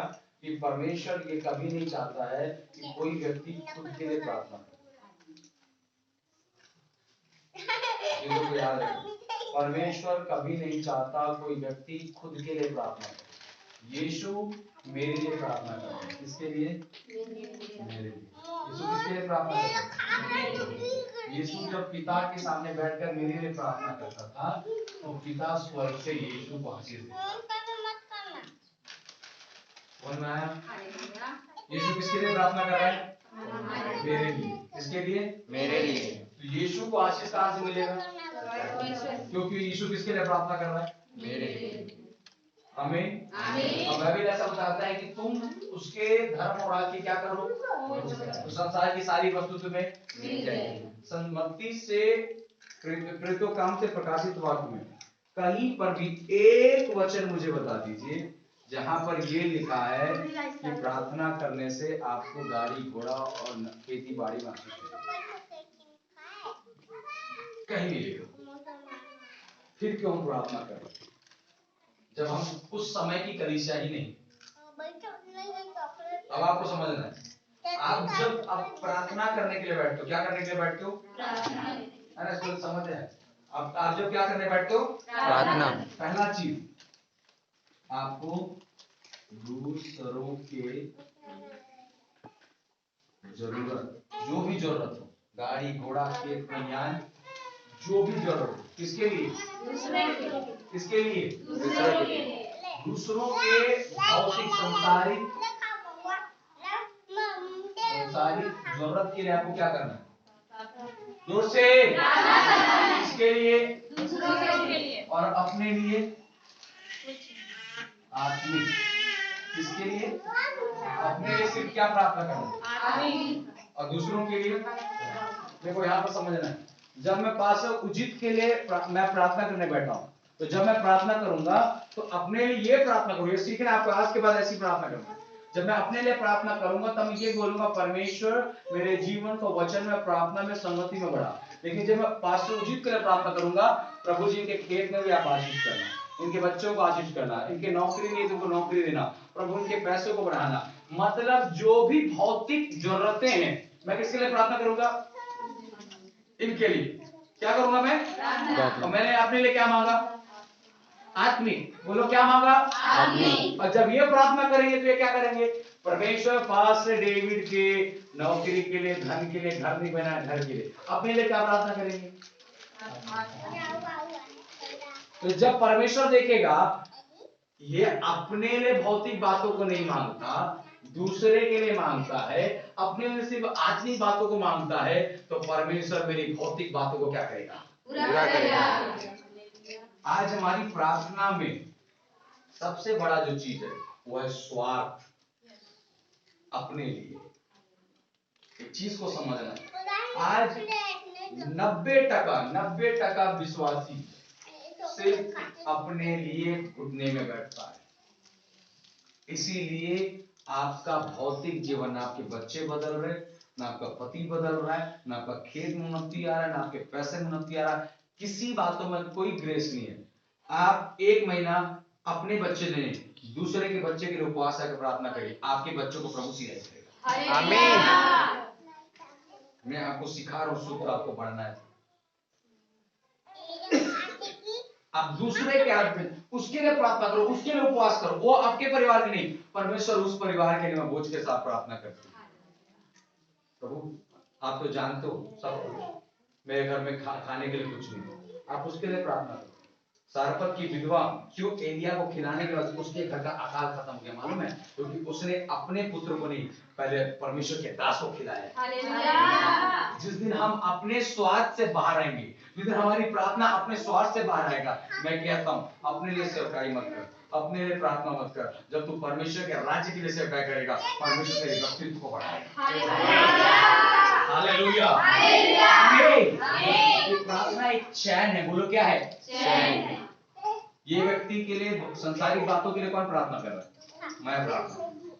और ये प्रार्थना जब बैठेंगे तो संसारिक बातों के लिए, ये मेरे लिए प्रार्थना करें। ये जब प्रार्थना में बैठेंगे संसारिक बातों के लिए मेरे लिए प्रार्थना करें, और जब मैं प्रार्थना बैठूंगा मैं इनके संसारिक बात, लेकिन हम दोनों कभी अपने संसारिक जरूरतों के लिए प्रार्थना नहीं करें। ये बड़ा ही निर्णय का जीवन है, ये बड़ा कठिन है। लेकिन जिस दिन मैं बता रहा हूं, मैं कभी भी परमेश्वर से अपनी भौतिक बातों के लिए कभी प्रार्थना नहीं करता, कभी आज तक मैंने नहीं किया। जब हमने स्कूल टाइम में था, पढ़ने के समय पर कभी प्रार्थना नहीं की मेरे को कुछ चाहिए, मेरे को पास होना है, कभी नहीं। मैं सिर्फ प्रार्थना में पढ़ना, वचन में पढ़ना, संगति बढ़ना। आज भी मैं कलीसिया में रहकर कभी मेरे कलीसिया के लिए सिर्फ यही प्रार्थना करता हूँ, मेरी कलीसिया बढ़ाना। मैं कभी नहीं प्रार्थना करता हूँ मेरे को ये घटी है, मेरे को ये घटी है। मालूम है आपको, मैं पिछले दिनों में बता दिया, अभी मैं बिलासपुर में रहता हूँ। परमेश्वर के अनुग्रह से बहुत बड़ी कलीसिया तो नहीं है अभी, क्योंकि शुरुआत अभी 29 तारीख को मेरा 1 साल पूरा होने वाला है बिलासपुर का। 29 तारीख को हम लोग अपना पहला वर्षगांठ सेलिब्रेट करने जा रहे हैं। छोटी सी कलीसिया है, परमेश्वर के उस कलीसिया के अंदर पर अपनी बड़ी महिमा को प्रकट करता है। अभी जहां मैं रहता हूँ, मेरे रूम, मेरा एक पूरा एक घर है, मैं चीजों को सिखा रहा हूँ। क्यों सिखा रहा हूँ? ताकि आप जानो कि परमेश्वर कैसे हमको बढ़ाता है, कैसे खड़ा करता है, कैसे इस्तेमाल करता है। अभी जहां मैं रहता हूँ, मेरे रूम का रेंट भी, जो मेरे जिस घर में रहता हूँ उस घर का किराया मात्र 6,000 रुपए। मैं अकेले रहता हूँ उसमें, कलीसिया को लेकर चलना है, मेरे को लेकर चलना, मेरे को कोई देने वाला नहीं है। आप जरूर मुझे समझ रहे हो कि मैं पास्टर दानियल का बेटा हूँ, ये वो मेरी सेवकाई के लिए मुझे 1 रुपया नहीं देते और ना मैं 1 रुपया उनसे लेता हूँ। मैं बिलासपुर में सेट हुआ, मेरे को जरूरत था परमेश्वर, मेरे को एक फ्रिज खरीदना है। बोला कैसे करूँ प्रभु जी, फ्रिज खरीदना 15-20 हजार रुपये लगेगा। प्रार्थना करना शुरू किया, खोजना शुरू किया, प्रभु मेरे को ये चाहिए चाहिए चाहिए। इधर सर्च मारा, फिर बंद। मेरे एक विश्वासी डॉक्टर है, वो साल में एक बार वो उनका एक कंपटीशन होता है अपने मेडिकल फील्ड में, उसमें भाग लिए, उसमें जीत गए, तो उनको गवर्नमेंट की तरफ से, मेडिकल की तरफ से 15,000 रुपए मिला। कितना हजार? 15,000। तब उनके घर में ऑलरेडी फ्रिज है और मेरे को फ्रिज चाहिए, ठीक है, मेरे को फ्रिज खरीदना है। अब खरीदने के लिए क्या चाहिए? किधर से आएगा भैया? छोटा सा कलीसिया है, कैसे प्रभु पूरा करेगा? लेकिन एक बात मैं जानता हूँ, मैं आपको बता रहा हूँ, मेरे पास जो भी आता है, मेरे पास जो भी कर होता है, मैं अपने घर में लगाने से पहले वो कलीसिया में लगाता हूँ। मेरी सेवकाई का सबसे बड़ा सूत्र है, मेरे पास जो भी आएगा, मेरे को अपने घर की जरूरतों से पहले मैं अपनी कलीसिया की जरूरतों को पूरा करने की बात कर रहा हूँ। अब जैसे उनके पास 15,000 रुपए आया, उनके घर में फ्रिज है, टीवी है, ये सब चीज है, ये 4-5 उनको ऑफर आया कि 15,000 में आप टीवी ले सकते हो, फ्रिज ले सकते हो, वॉशिंग मशीन ले सकते हो।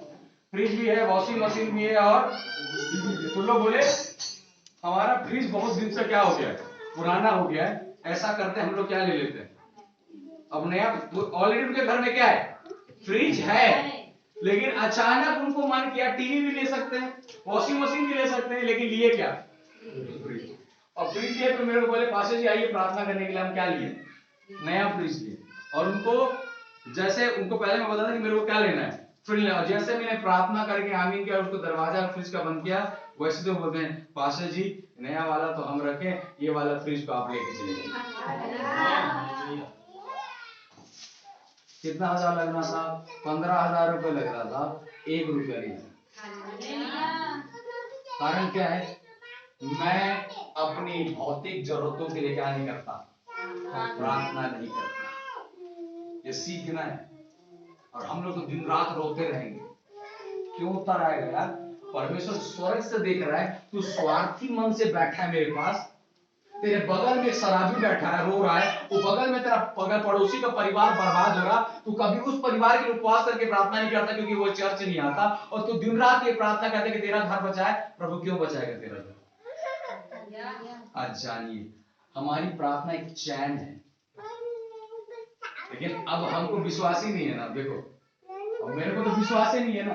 अभी पास्टर मुझे क्या पता मेरे लिए प्रार्थना करता भी होगा कि नहीं। मैं तो चलो अपने भौतिक बातों के लिए नहीं मांगा, अभी आदमी मेरे लिए नहीं मांग रहा, मैं तो कंगाल हो जाऊंगा फिर, क्योंकि हमने प्रार्थना के विश्वास को क्या कर दिया है? तोड़।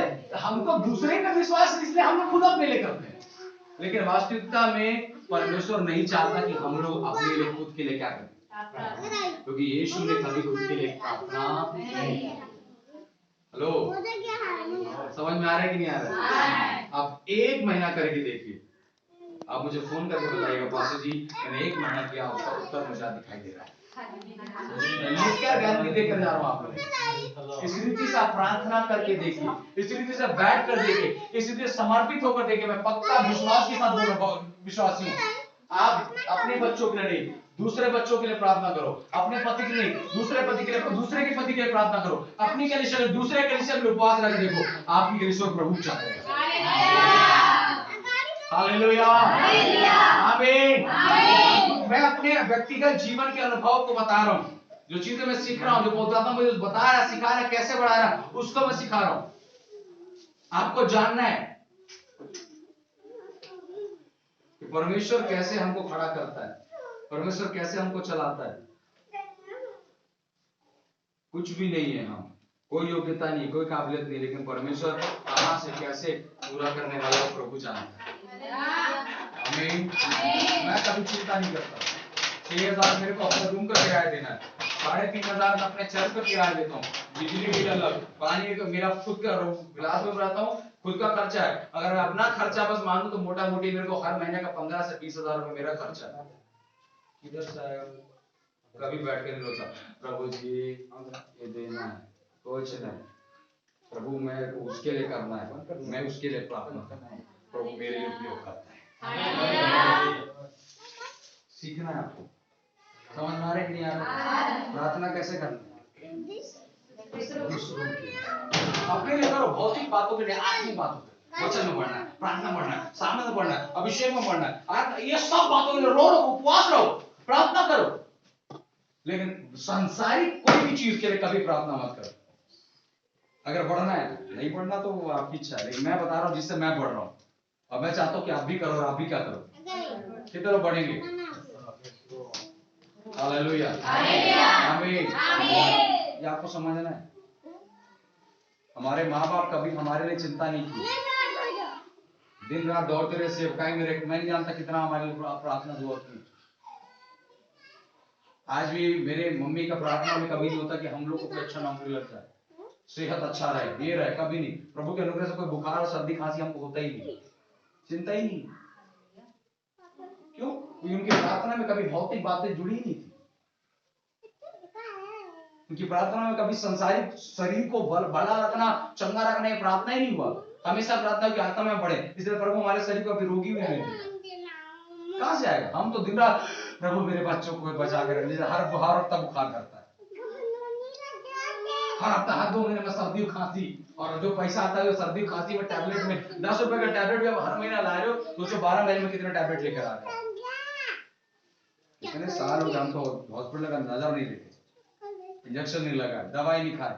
कारण क्या है? क्योंकि हमारे जीवन में हमने कभी भी भौतिक इस शरीर के लिए बोझ के साथ प्रार्थना नहीं किया, हमने प्रार्थना किया हमारी आत्मा बढ़ना है। हालेलुया, आमीन।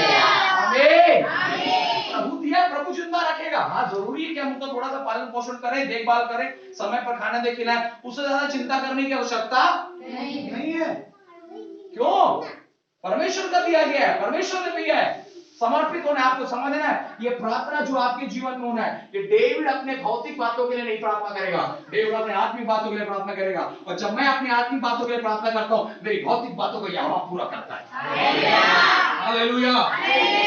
मैं आपको सिखा रहा हूँ, आपके परिवार को बदलना है तो आप दूसरों के लिए प्रार्थना करना शुरू करो, दूसरों के लिए उपवास रहना शुरू करो, दूसरों के लिए आंसू बहाना शुरू करो, दूसरों के बच्चों के लिए हफ्ता में 1 दिन उपवास रहो, अपने बच्चों के लिए भी रहो, दूसरों के लिए भी रहो, अपने घर के लिए रहो, दूसरों के घर के लिए रहो। आपके घर के अंदर प्रभु नत्ती को लेकर आए। आमीन। अपनी कलीसिया में नहीं रहना, अपने पति अपने परिवार अपने लिए भी रहना है, लेकिन दूसरों के लिए भी करना है। आमीन। सीख रहे कि नहीं सीख रहे? आमीन, हालेलुया। ऐसा करिए, परमेश्वर एक बड़े बदलाव को देगा। हमें बदलना है कि नहीं? हालात बदल जाते हैं यीशु तेरे आने से, यीशु तेरे आने से। सब लोग बोलिए, ओ तेरे आने से।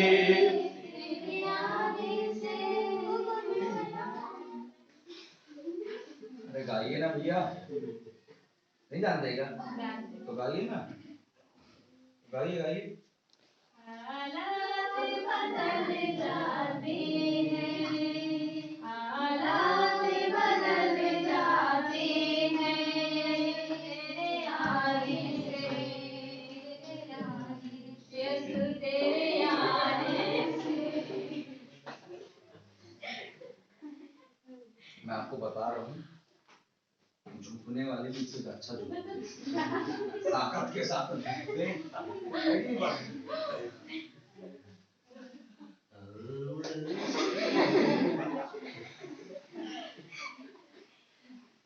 भाई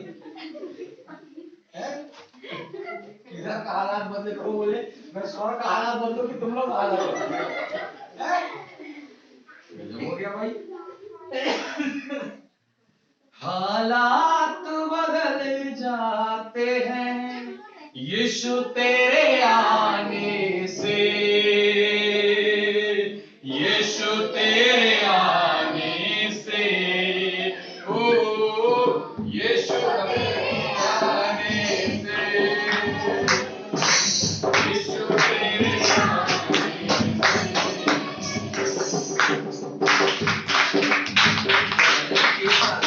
से।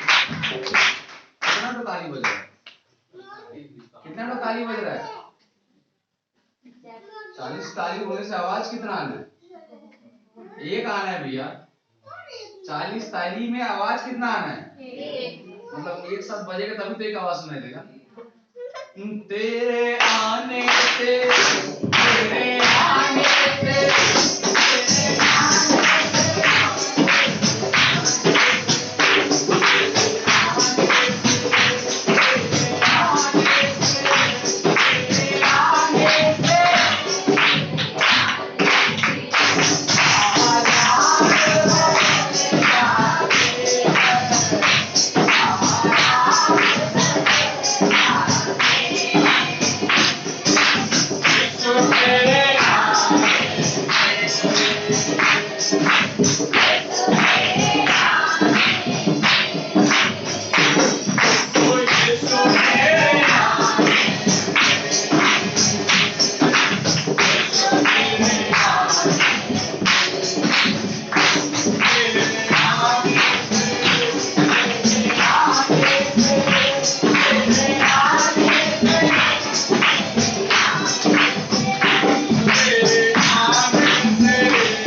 कुछ समझ में आ रहा है?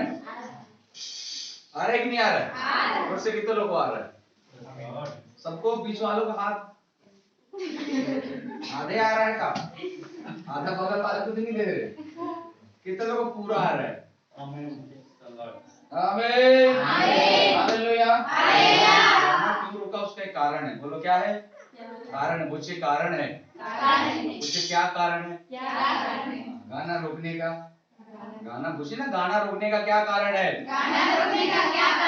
तो कारण ये है, अब लोग ताली बजा रहे तो ये क्या होता है भाई? आप लोगों का हाथ जान से नहीं उठ रहा है। एक सहारा चाहिए क्या? एक घुटना में टिका के है, ताली बजा रहा है। कितना वजन है? 2.5 किलो का हाथ तो नहीं है।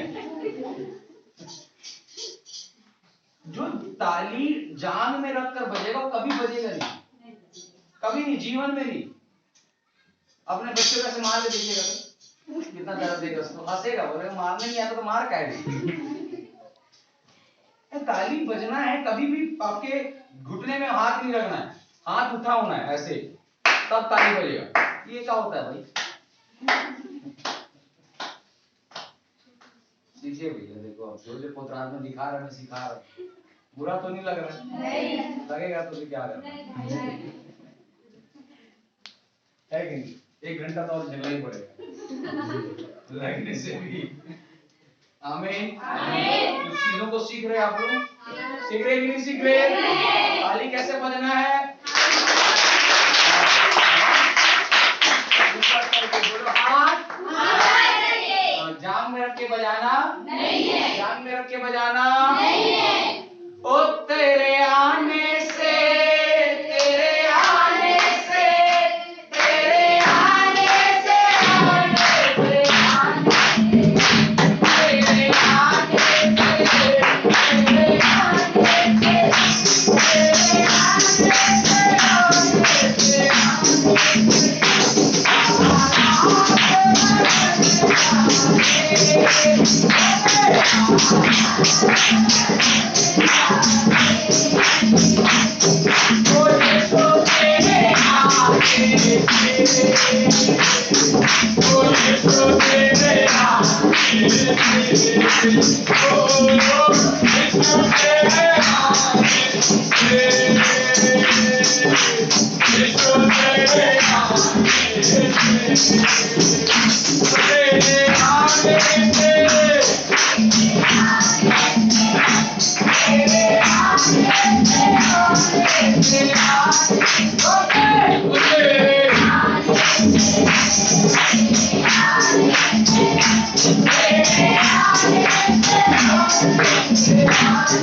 हालात क्या हो जाएगा?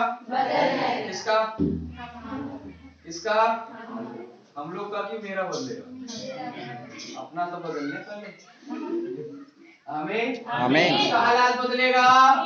जोर से बोले, किसका हालात? मेरा। तो यीशु के आने से मेरे हालात में क्या दिखाई देगा? बदलाव। तो यीशु आए कि नहीं आए? किधर किधर आए?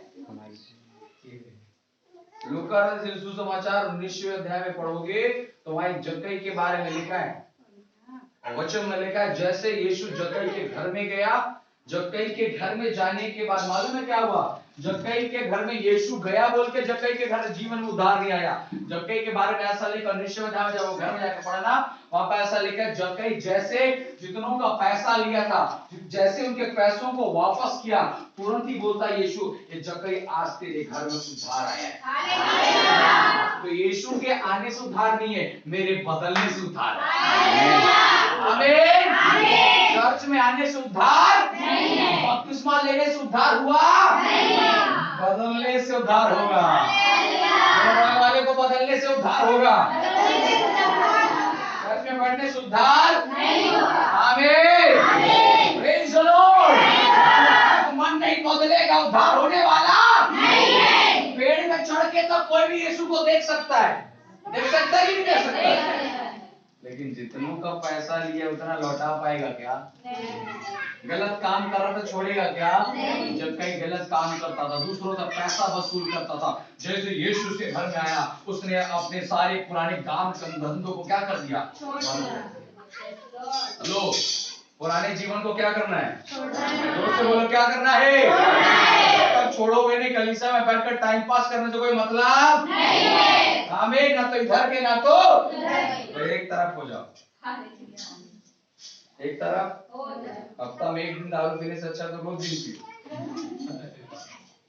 मेरे लिए वो भला है। आमीन। साल में एक दिन चर्च आने से अच्छा है साल भरी चर्च छोड़ दो रिश्ता नाता प्रभु से। Praise the Lord. आमीन आमीन आमीन। प्रार्थना कैसे करना है?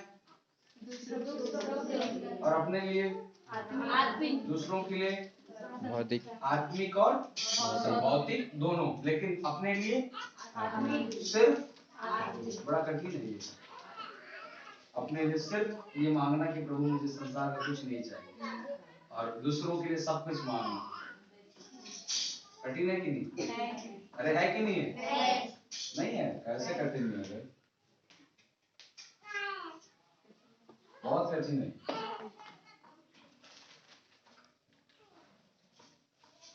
सपोज उदाहरण के तौर पर बोलता हूँ, आपके घर में आपका पति दूसरे के बच्चों को अच्छा कपड़ा ला के देगा, आपके बच्चों को नहीं ला के देगा, तो आप क्या बोलोगे?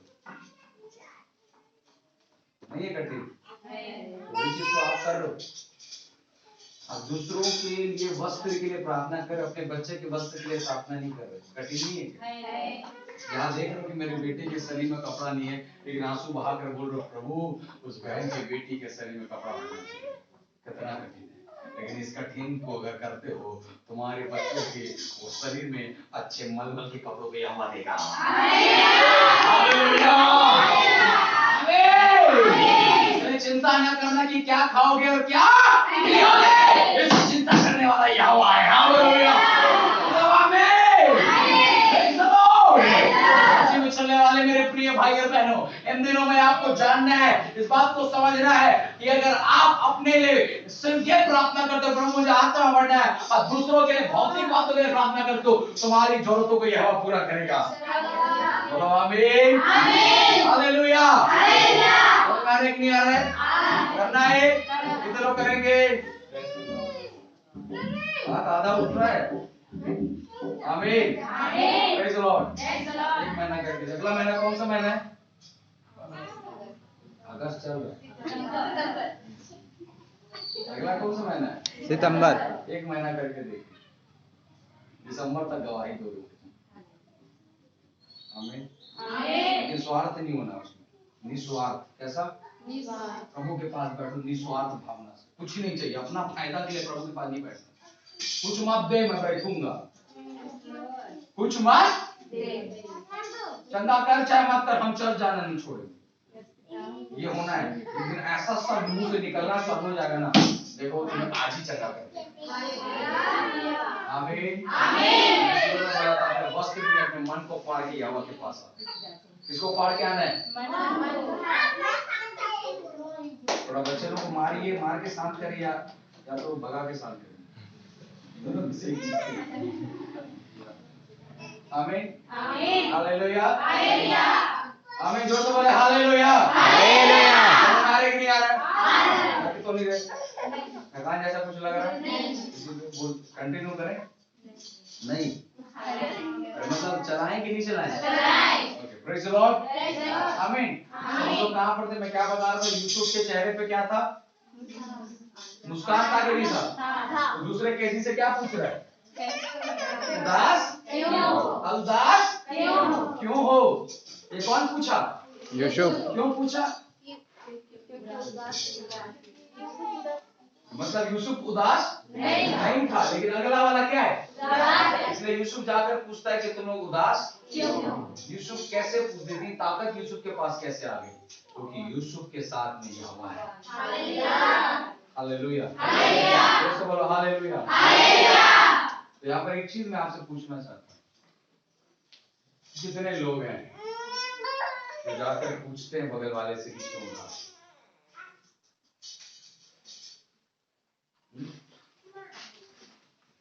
कितने लोग हैं जो अपने सेवक से जाकर पूछते हैं, पासे जी कोई कमी घटी तो नहीं?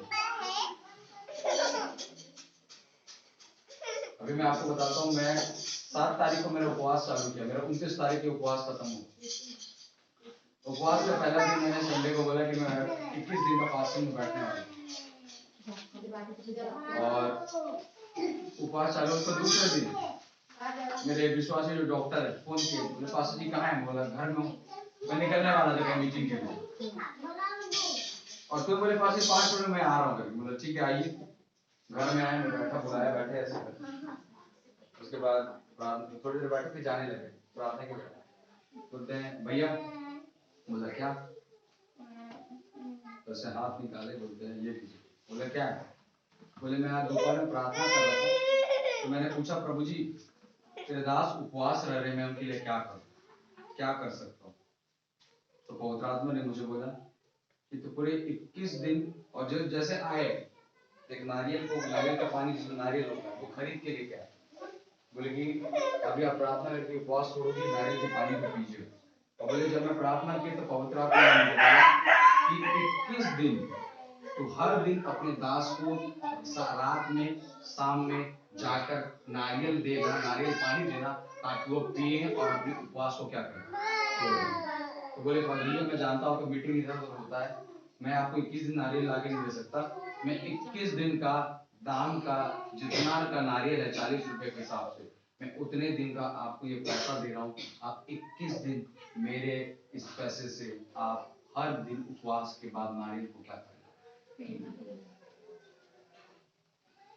कितने हैं ऐसे जो अपने सेवकों की चिंता करते हैं? मैं आपसे पूछना चाहता हूँ विश्वास, कितने हैं ऐसे जो कलीसिया में आकर पूछते हैं बहन क्यों उदास हो? आज हम बोलते हैं मैं पवित्र आत्मा है, हम बोलते हैं हमारे संग यहोवा चलता है, फिर क्यों दूसरे की उदासी हमको दिखाई नहीं देती? क्यों दूसरे की उदासी के लिए चिंता नहीं आता हमारे अंदर? ये कौन सा मसीह जीवन है जिसमें दूसरे का दुख हमको कभी नजर नहीं आता? हमको नजर नहीं आता हमारा सेवक हमारे दौड़ रहा है, हम फोन करके कितने बार पूछे, कितने बार बात किए, सिर्फ अपने फायदे के लिए नहीं, सिर्फ ये पूछने के लिए पास्टर जी कैसे हैं, आपका सेहत कैसे, आप भले चल रहे हैं? अगर ऐसा नहीं करते मेरी कलीसिया, तो मैं आपको सिखाना चाहता हूँ कि आज से आपको करना आरंभ करना।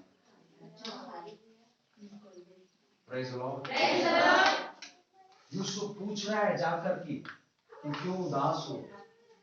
क्या पड़ा यूसुफ को? यूसुफ के साथ तो यहोवा है, वो तो आनंद के साथ रह सकता है ना, मस्त भले चंगे रहे। क्या जरूरत है दूसरों से पूछने का? आपके घर में तो खाने के लिए, पहनने के लिए, आपके बड़ा खेत हो तो आपके पास हमेशा धान बना रहता है, लेकिन आपके गांव में कोई ऐसा होगा जिसके पास खेत नहीं है? कभी जाकर पूछे कि आपके घर में धान है कि नहीं खाने के लिए? क्यों? हम तो मसीह लोग हैं ना, चर्च नहीं आता तो कोई रिश्ता नहीं है हमारा। क्या ये कि हम क्या प्रार्थना करते थे जब हम उद्धार बने आए? जब प्रभु हमसे पूछा ना, पूछा कि नहीं पूछा? तब तो आज प्रभु के पास बैठे हो, फिर आज वो स्वभाव, वो विचार, वो सोच कहां चला गया हमारे अंदर से? मैं अपने बिलासपुर में हर महीना का पहला हफ्ता शनिवार को 25 किलो, 10 किलो, 15 किलो हर दिन हमें चावल, मैं अपनी कलीसिया की तरफ से चावल बनाकर हम गरीबों में जाकर खाना बांटते हैं। बिलासपुर के अंदर खाना पैक करके, कभी अंडा बांट रहे हैं, कभी और कुछ वेज सब्जी बांट रहे हैं। ऐसा नहीं कि कुछ भी बना के खिला रहे हैं। हर महीना का पहला हफ्ता मेरी कलीसिया के अंदर से मेरे विश्वासी लोग कुछ पैसे हम लोग जमा करके हर हफ्ता हम लोग शहर में जाकर गरीबों को बस रहने के लिए उनको खाना खिलाते हैं। क्यों? आज कहाँ है ये स्वभाव हमारे अंदर में? हम उपवास कर लेते हैं। अच्छा, 3 दिन उपवास के 3 दिन उपवास का चावल दाल तेल कहाँ गया? किधर है? क्यों नहीं आया? 3 दिन आप नहीं खाए हो तो 3 दिन का हिसाब लगाओ कि 3 दिन में कितना किलो आप खाते, कितना तेल खर्चा होता, कितना पैसा लगता, कितना नमक लगता। वो कहाँ है? हम उपवास थे, लेकिन चौथे दिन के बाद तो हमको खाना चालू करेंगे। उपवास में जिस चीज को मैंने खो दिया, जिस चीज को मैंने नहीं उपयोग किया, वो किधर है? हम उपवास कर रहे थे, लेकिन हम किसी से पूछते नहीं कि आपका चेहरा क्यों उदास है। ये कोई मसीह जीवन नहीं है। आपका कर्तव्य, हमारा कर्तव्य, कलीसिया में कोई नया विश्वासी आया, मैं अपनी कलीसिया में बोलता हूँ पुराने लोग जितने लोग नए, मैं जाकर बात नहीं करता हूँ। मेरे विश्वासियों को मैंने जिम्मेदारी दी, आपको नया विश्वासी, आप जाओ, कॉपी लेके जाओ, पेन लेके जाओ, नाम पूछो, पता पूछो, एड्रेस पूछो, क्यों आया, क्या प्रार्थना जिसे पूछो, लिखो और ग्रुप में डालो, हम तब उनके लिए प्रार्थना करेंगे। मेरा काम नहीं है सब। तुम लोग इतने साल से कलीसिया में आ रहे थे, तुमको ये नहीं पता? मैंने कलीसिया में जिम्मेदारी को बांट दी है, जाओ वो करो। आपको पूछना है क्यों उदास हो बहन भाई, क्यों उदास हो? आज कोई प्रॉब्लम है बताइए, मैं आपके लिए प्रार्थना करूंगी। क्या पास्टर का काम है सिर्फ वो हाथ रख के प्रार्थना करे? हमारा काम नहीं है क्या? हम नहीं जानते हमारी कलीसिया में कितने लोग उदास हैं, किसी घर में खाना है कि नहीं, कि घर में तेल है कि नहीं, नमक है कि नहीं? आज हमको जानना है। अगर हम कलीसिया में, तो इस कलीसिया के अंदर में रहने का मतलब क्या है? जब एक दूसरे के दुख और कष्टों के बारे में नहीं जानते। हम एक परिवार हैं, हमें कोई कलीसिया नहीं, हम एक परिवार है, और परिवार के अंदर में हर एक व्यक्ति एक दूसरे का दुख को जानता है। लेकिन आज कलीसिया की स्थिति ऐसा है कि इसी के बारे में किसी को कुछ नहीं पता। ये कोई परिवार नहीं है, सिर्फ दिखावटी झुंड हो चुका है। मैं सिखाना चाहता हूं आपको, सेवकों से कहना चाहता हूं, विश्वासियों से कहना चाहता हूं, अपने कलीसिया के हर एक विश्वासी को छोटी छोटी बातों को आपको मालूम होना है, छोटा छोटा चीज मालूम होना है। जहां आवश्यकता लगे जाओ करो, कभी अपने कदम को पीछे मत हटाइएगा। दूसरों के लिए मदद करने के लिए, मैं बता रहा हूं, मैं जितना ज्यादा दूसरों के लिए मैं एक बार करता हूं, उससे दुगना परमेश्वर मेरे को देता है। अगर मैं 100 रुपए किया तो परमेश्वर मेरे को 10,000 देने वाला परमेश्वर है। मैंने अपने जीवन में देखा है। करते समय जरूर मेरे को लगता है कि मेरा पर्स खाली हो जा रहा है, मेरे घर यही चला जा रहा है, लेकिन उसके अगले क्षण परमेश्वर उसका दुगना मेरे जीवन में ला कर दिया है। जब मैं दूसरों के चेहरे की उदासी के लिए चिंता किया, परमेश्वर मेरे चेहरे में कभी उदासी आने नहीं देता। कारण क्या है? क्योंकि मैं दूसरों की उदासी की क्या करता हूँ? चिंता करता हूँ। अकेले में रहकर भी मैं आनंदित हूँ। मालूम है क्यों? क्योंकि मैं दूसरों की चिंता करने वाला विश्वासी हूं। हालेलुया। यूसुफ जाकर पूछा था कि नहीं पूछा था?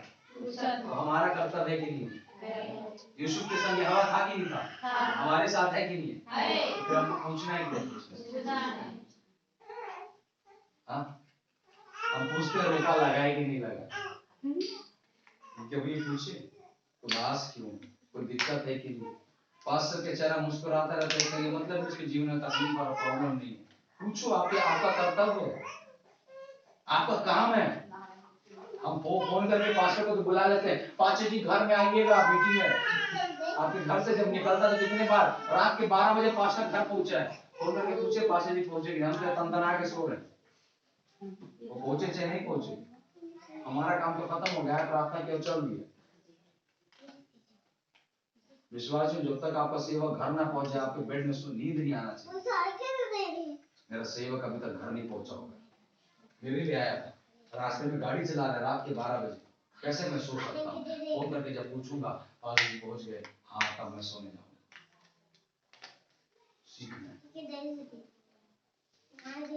मैं बिल्कुल ये सब तैयारी करके नहीं आया।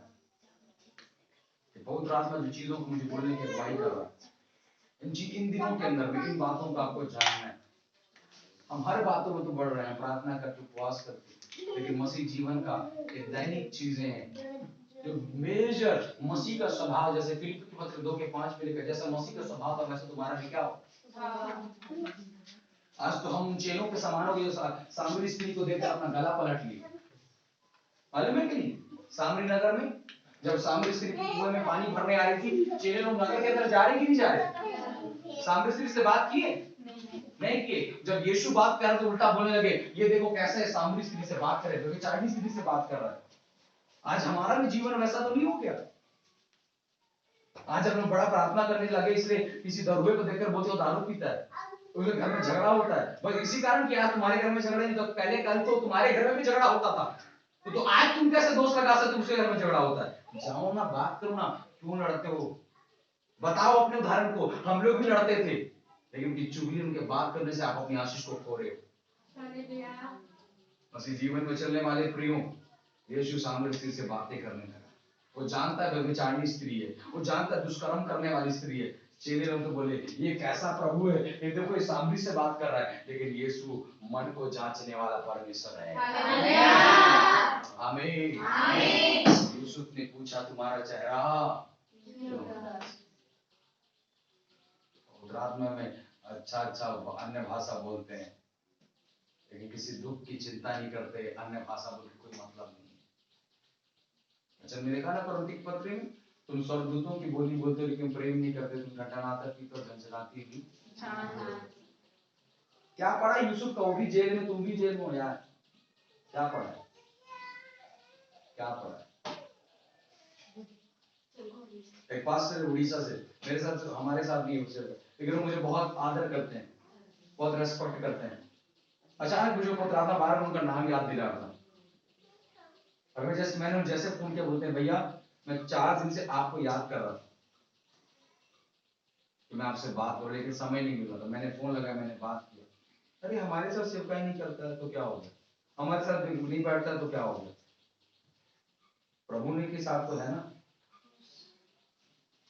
जीवन में सीखना है इन चीजों को। हम संसार से अलग किए गए हैं, हम मनुष्य से अलग नहीं किए गए। हम संसार में, लेकिन संसार मुझ में नहीं, अलग बात है। समझ में आ रहा है क्या सीख रहा हूँ? हेलो चर्च, ये तो समझ में आ रहा है? आमीन। हम संसार में, लेकिन संसार मुझ में। हम संसार से अलग किए गए, मनुष्य से अलग नहीं किए गए। हम मनुष्य से अलग होकर मनुष्य कभी जीत नहीं सकते। यीशु भी अगर सामरी स्त्री को देखकर गला टेढ़ा कर देता तो सामरी नगर उद्धार पाता क्या? यीशु ने पाप से घृणा किया, पापियों से। शराब से घृणा करो, शराबी से नहीं। आमीन। Praise the Lord. समझ में आ रहा है कुछ? समझ में आ रहा है कि नहीं आ रहा? अद्भुत काम होगा जीवन के अंदर। आप अपने गांव को बदल दोगे, आप अपने परिवार को बदल दोगे, आपके अपने घराने के लोग जो उद्धार नहीं पाए वो उद्धार पाए। उद्धार में सब चीजों को बदलवा रहा है, लेकिन मैं विश्वास करता हूँ ये सब चीजों के अंदर में अगर बदलाव आ रहा है, आपके सेवक के बीच का रिश्ता थोड़ा, मेरे को नहीं पता कैसा, लेकिन अगर वो जुड़ा अच्छा नहीं है, पूछना आरंभ करो, रिश्तों को प्रभु मजबूत करने के लिए जा रहा है। हालेलुया ग्लोरिया शानदार रगत नमर खौ गदिना ले प्रयास सकोना अवश्य खानते रे एक अद्भुत सेवकाई प्रभु करेगा, अद्भुत कामों को प्रभु करेगा। मैं कहना चाहता हूँ कलीसिया, प्रेरितों काम अगर 12वें अध्याय में पढ़ोगे वचन में लिखा पतरस के लिए कलीसिया रो लगा था, प्रार्थना करता। मालूम है कारण क्या है? कि पतरस और कलीसिया का संबंध अच्छा है। जब तक कलीसिया का संबंध अपने सेवक के साथ अच्छा नहीं, वो कलीसिया कभी नहीं बढ़ सकता। संबंध को सही रखना है, सेवक को आपके विश्वास को संबंध आपका सही रखना है। कलीसिया आपके सेवक के साथ आपका रिश्ता सही होना है। पढ़ना है तो एक टेम्पररी जीवन लेके चलना है तो जैसे कोई चलना चलो, पवित्र आत्मा कुछ अलग चाहता है। आमीन हालेलुया प्रेज द लॉर्ड। पूछना है कितना पूछेंगे? अपने सेवकों से पूछो, महीना में एक बार तो फोन करो, कैसे घर में सब ठीक है, कोई दिक्कत कोई परेशानी। अपने पड़ोसी के पास एक बार जाओ, कैसे कुछ कमी घटी हुई है। अपने परिवार जिसने आपको गाली दी उससे जाकर पूछो, भाई कोई दिक्कत तो नहीं है। उसी दिन उसका हृदय पालल जाएगा। मैंने गाली दी ऐसे, मैंने इसको इतना बड़ा बुरा कहा, लेकिन फिर भी आज मेरी चिंता करता है। आपको जैसे दिख रहा है कुछ नहीं है, जाकर खरीद कर उसको दो। मैं कहता हूँ आंसुओं के साथ आपको ग्रहण करेगा। हालेलुया आमीन प्रेज द लॉर्ड। ये यीशु चाहता है, यीशु ऐसा ही चाहता है। आमीन यीशु पूछ रहा है, आज हमको भी क्या करना है? एक दूसरे से पूछना, अपने आप से पूछना, क्या मैं सच में प्रभु के लिए विश्वास योग्य हूँ कि? आमीन उसे बोले हालेलुया प्रेज द लॉर्ड। समझ में आया कि नहीं आया? आ रहा है क्या समझे? क्या समझे? दूसरे की उदासी को तो नया है आपकी जिम्मेदारी, कलीसिया के पुराने लोगों की जिम्मेदारी। आप जाओ बात करो, कहाँ से आए हुए हैं, कैसे आए हुए हैं, क्या प्रॉब्लम है, कॉपी में लिखो। घर में जाओ बोलो बहन मैं आपके लिए प्रार्थना करूँ। इतना बोलो आपकी कलीसिया कभी नहीं छोड़ेगा। एक इंसान को क्या चाहिए मालूम है? एक इंसान को सिर्फ चाहिए कि वो इंसान उसको पूछे। अरे मैं बोलता जानवर को रोज दिन आप खाना खिलाओ, वो आपके घर को छोड़ के नहीं जाएगा। अपने घर के सामने बाहर फालतू कुत्ता है, बाहर सड़क में जाना, हर शाम को मुझको खाना दे तो मेरे हर शाम को मेरे दरवाजे सामने बैठे रहता है। कुछ नहीं, रात में एक बार मैं उससे पूछ रहा हूँ, मेरे दरवाजे को नहीं छोड़ रहा। तो इंसान को पूछोगे आपको छोड़ेगा क्या?